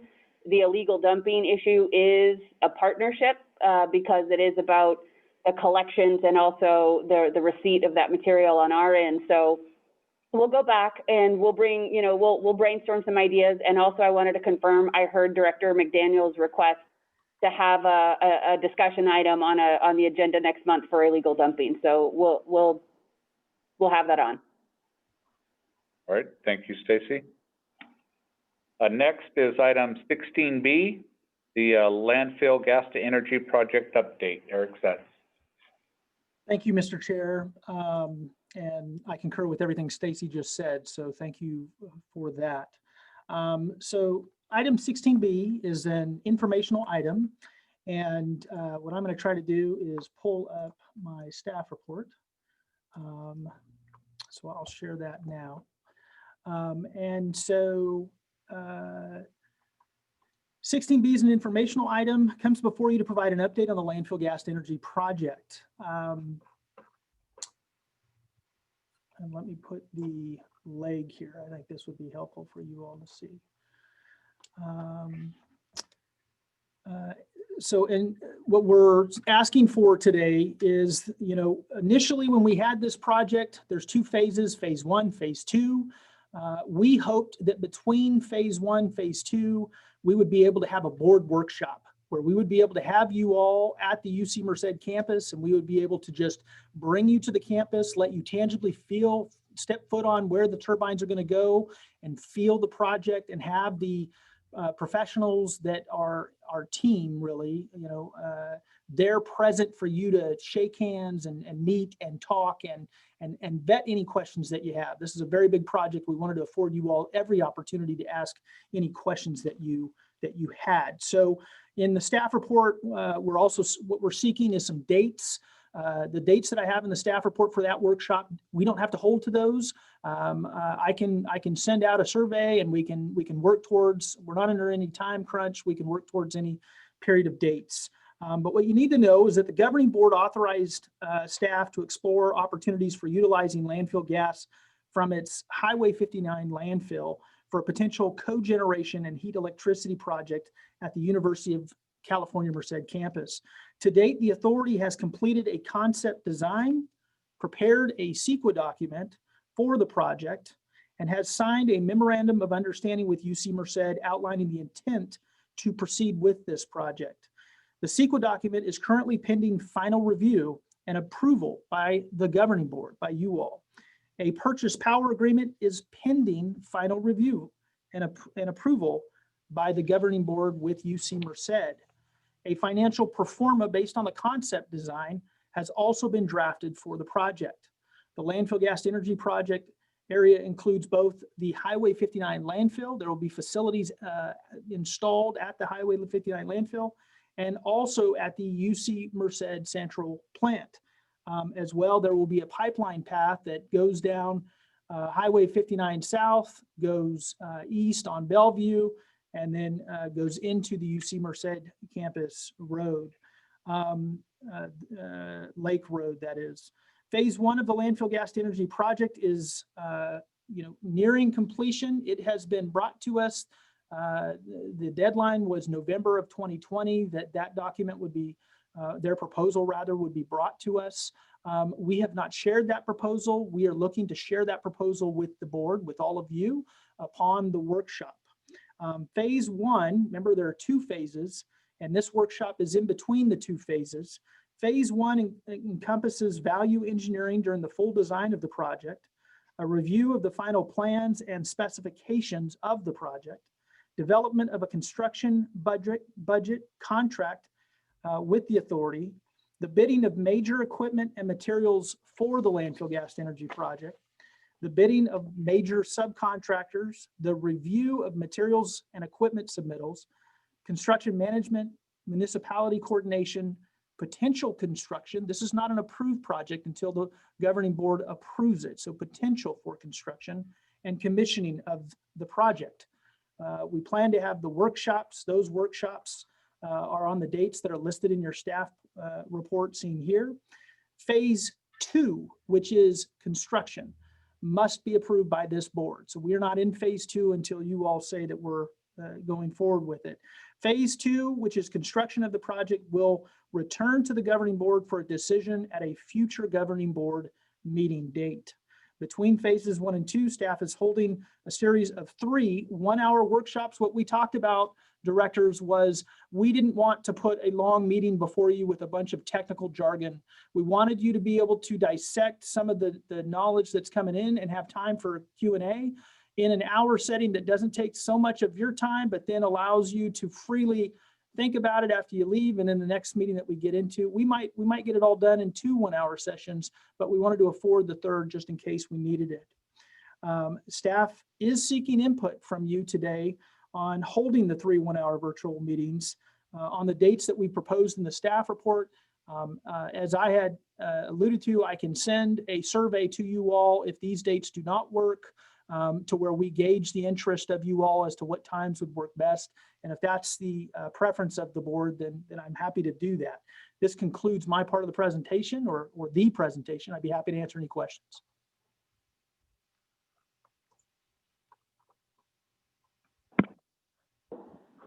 Thank you. Director Silvera. Thank you, Vice Chair.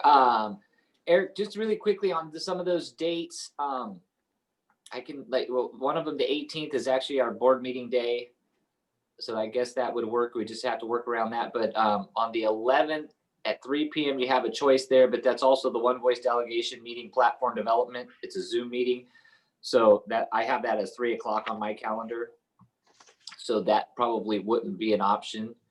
But I'm really interested to get to a decision-making point on this project, whether, let's cut all the nice talk that was, was going to be millions of dollars and could get down to the gnat's rear end as to, is this project worth even moving forward with? And so I'm looking forward to it. So I hope everybody can find time in their schedules to make these workshops. And so you're talking about a series of workshops, meaning we would be attending 3 one-hour workshops, not what you could go to one of 3 workshops, correct? 3 one-hour workshops, correct. We would want all of the directors at each of those 3, if there are 3, or if there are only 2, but yes.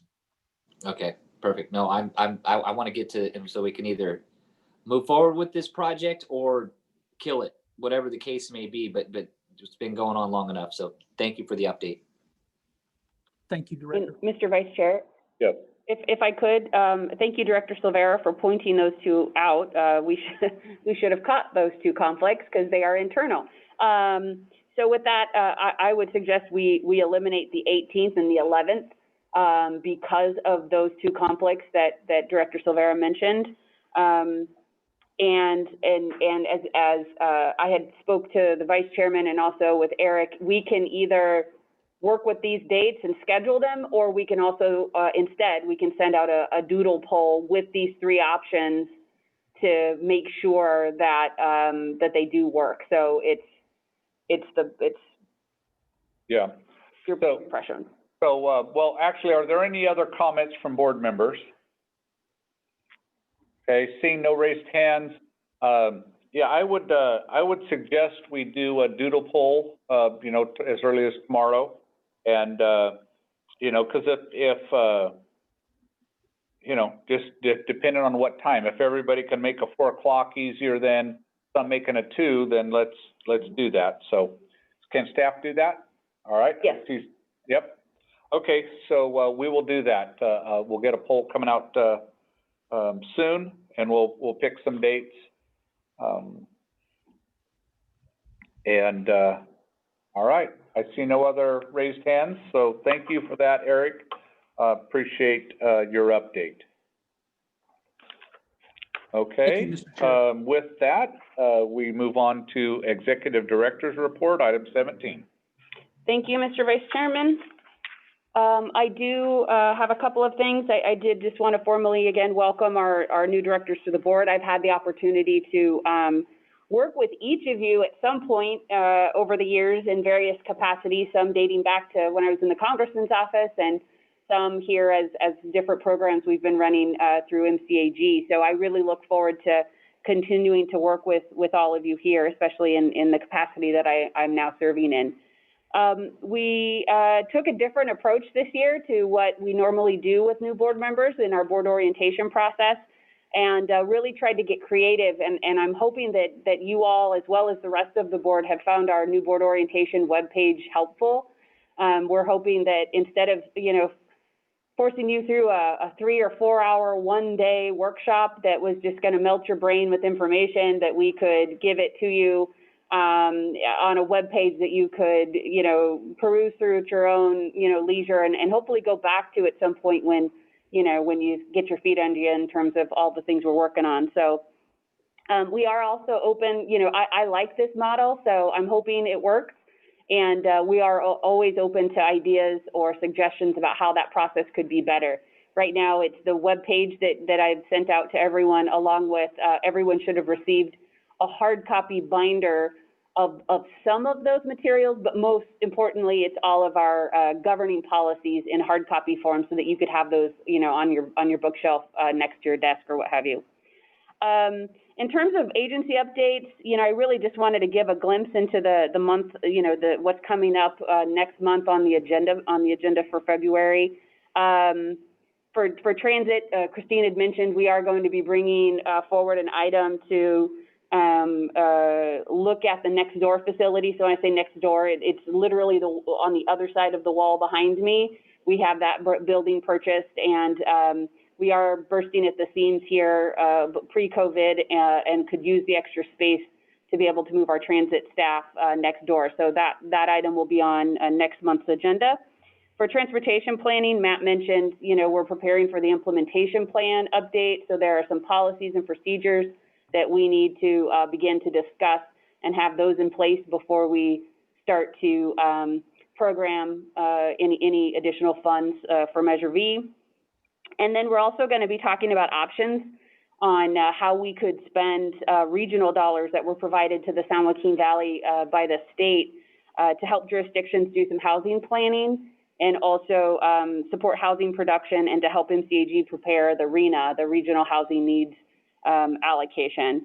And then on waste management, of course, we'll continue to discuss the landfill gas project based on, the movement on these workshops and how that, but we are really at, in the 9th inning on this project. So we'll continue that discussion. And then we're also on track to have the contract authorization for the transport and processing of the recyclables services contract. So that will be, it's on track to be on the agenda in February for authorization, as well as the draft flow control policy that the board directed us to develop late last year. I mentioned 2 things already under Matt. So, the last thing I do want to mention, I believe Director Silvera had mentioned our One Voice program. We do have our first planning meeting that's scheduled for next week, and we're going to hear from Townsend Public Affairs on the status of the situation in Washington, particularly with the pandemic, and how the outlook, what the outlook is like for a potential in-person trip versus a virtual program. So I do also want to make the push that the deadline to submit any platform ideas or issues or projects for that federal legislative platform, that deadline has passed. So if you are, have ideas or you aren't working already with your jurisdiction to identify those, please do so, because time is of the essence in getting that platform developed. And you can connect with me or Mary Michael on that as soon as possible if you could. And that is my update. I'm happy to answer any questions about what I shared or anything else that if you're interested in.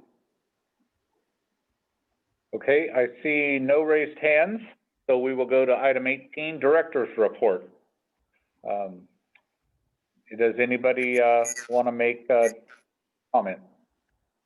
Okay, go ahead, Director McDaniel. Thank you, Chair. I would just like to welcome all the new directors to this, and I would encourage you on this gas project maybe even before we enter into the workshops, maybe reach out for a little better understanding, because we've been working on this for a couple years now, and there's a lot of moving parts. And if you're going to make a decision on this, I think you guys should have a full grasp of it. And I would like to say thank you to Stacy. I actually watched the videos, and I actually was texting her during the video and complimenting her on them. Very well done. And I think that's a great addition.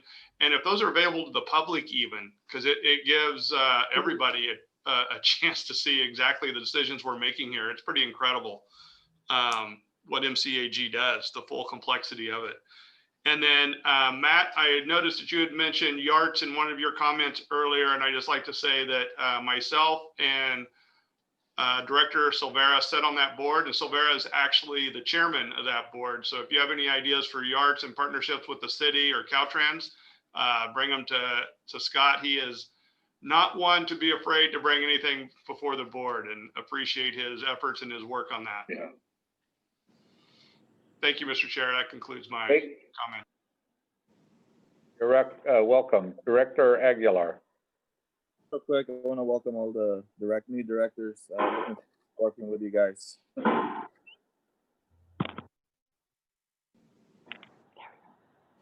Okay, next is Director Faria. Thank you. Nice to be here with everyone.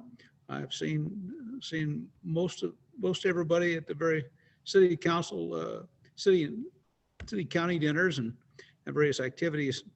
It's a great pleasure and honor to be here. And thank you, Director Silvera, for nominating me for CalVans. Transportation in Los Banos are very close neighbors, friends, partners, that's for sure, as we are a very big transportation location. One thing I was just going to ask if we could get an update on garbage on the tipping fee study, and if we have a time frame on when that might be coming to us. I can answer that because I don't think Eric is still a panelist. We are on track to have that tipping fee study back before the board before the end of the fiscal year. So that would be between the spring to early summer of 2021. So here in a couple months. Oh, wonderful. Thank you so much. Thank you, everyone. Look forward to working with everyone over the next couple of years for sure. Thanks again.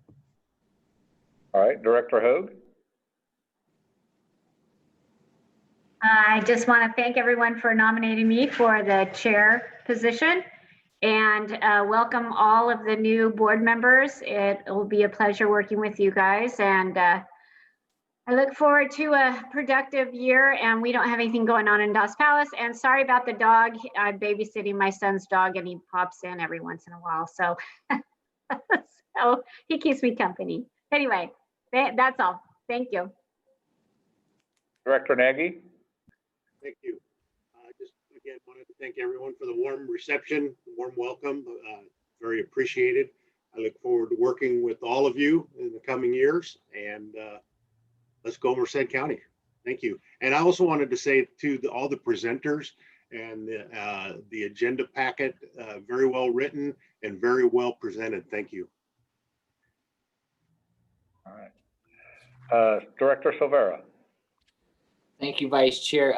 Like everybody else said, congratulations to all the new directors. And it's always a good day when we can get Director Nagy to talk about stuff in his wheelhouse, which is wood. And you guys, you could tell like this guy's in the wood business. He could cite all of those chemicals that are in pressure treated wood.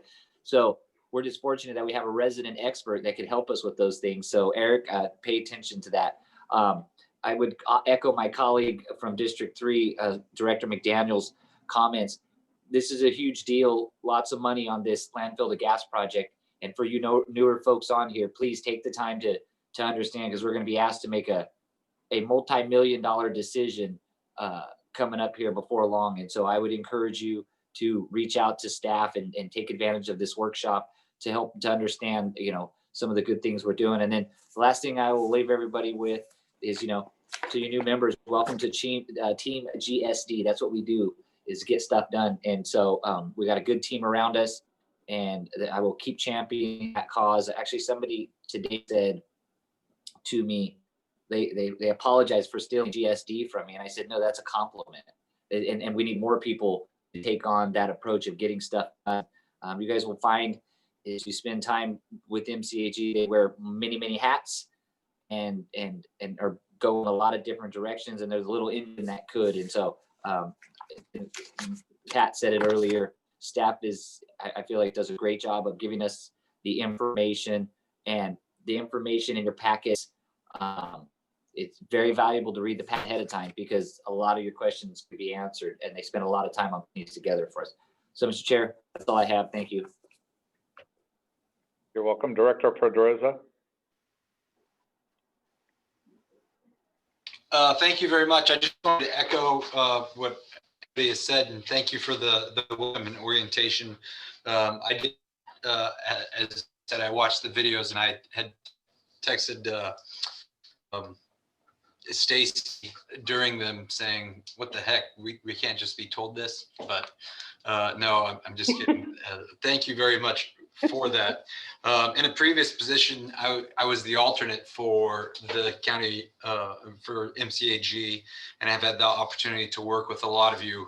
And so I look forward to working with you again in what Director Silvera said, and getting stuff done, just to make sure that we are moving Merced County forward. And so I really appreciate all your efforts in your communities. So thank you all very much. Pat, I can't wait to work with you again. It's going to be awesome. So thanks, guys. All right, Director Serrato.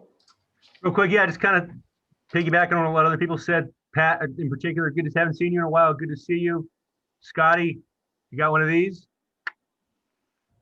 It says GSD. This is a gift from our city manager.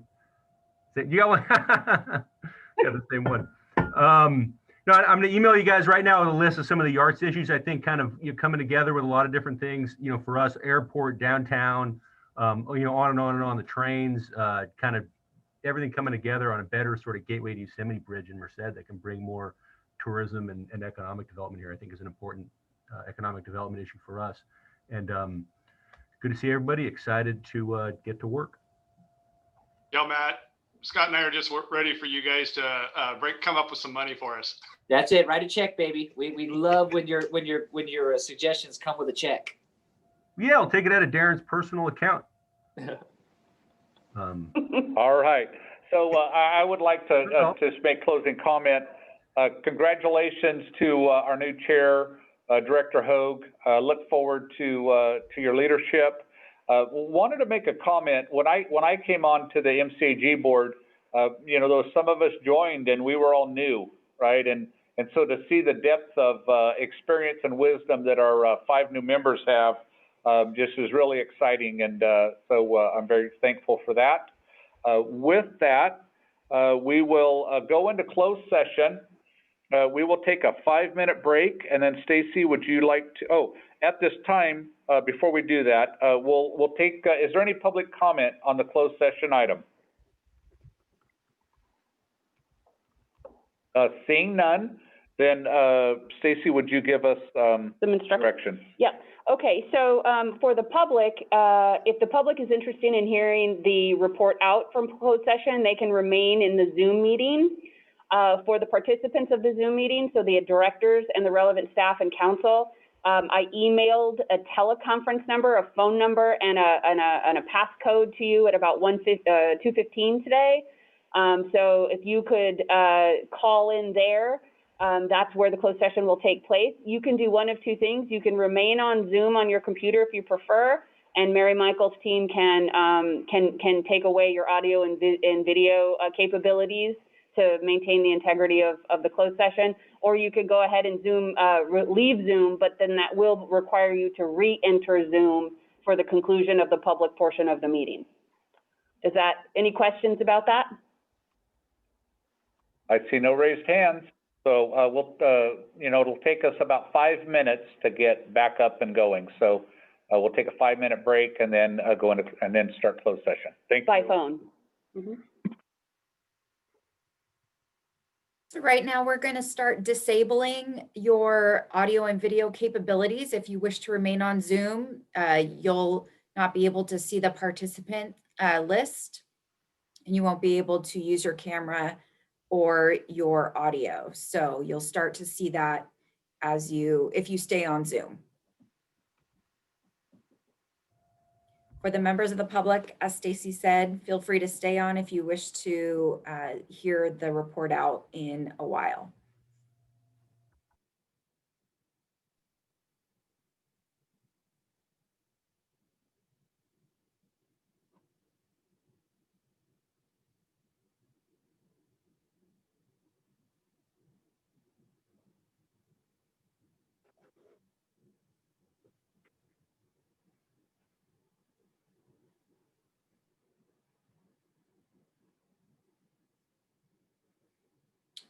Okay, all directors have currently been, their audio and video has currently been disabled. We will resume when they have concluded closed session.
Closed session is just wrapping up, so we're going to start enabling all of the board members and staff and getting their cameras and audio feeds back online. Just give us a couple of minutes.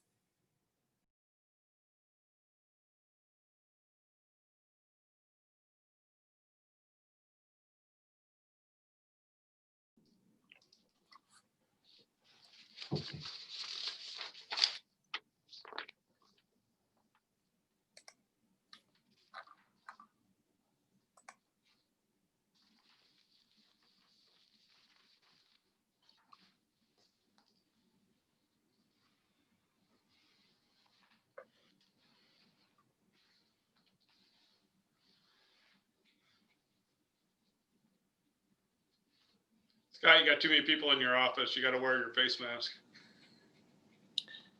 All the people I see in my office are the ones that are in the chairs on the little deal on MCAG closed session. That's the only ones I see in here. How are you, Emily? I'm good, Darren. How are you? I'm well, thank you. I'm here. I'm smiling. There you go. I get to go home soon, so that makes me smile. Yeah. For those of you, that's Castle from my backyard. After a rainstorm with a little rainbow. See how that? It's a good picture.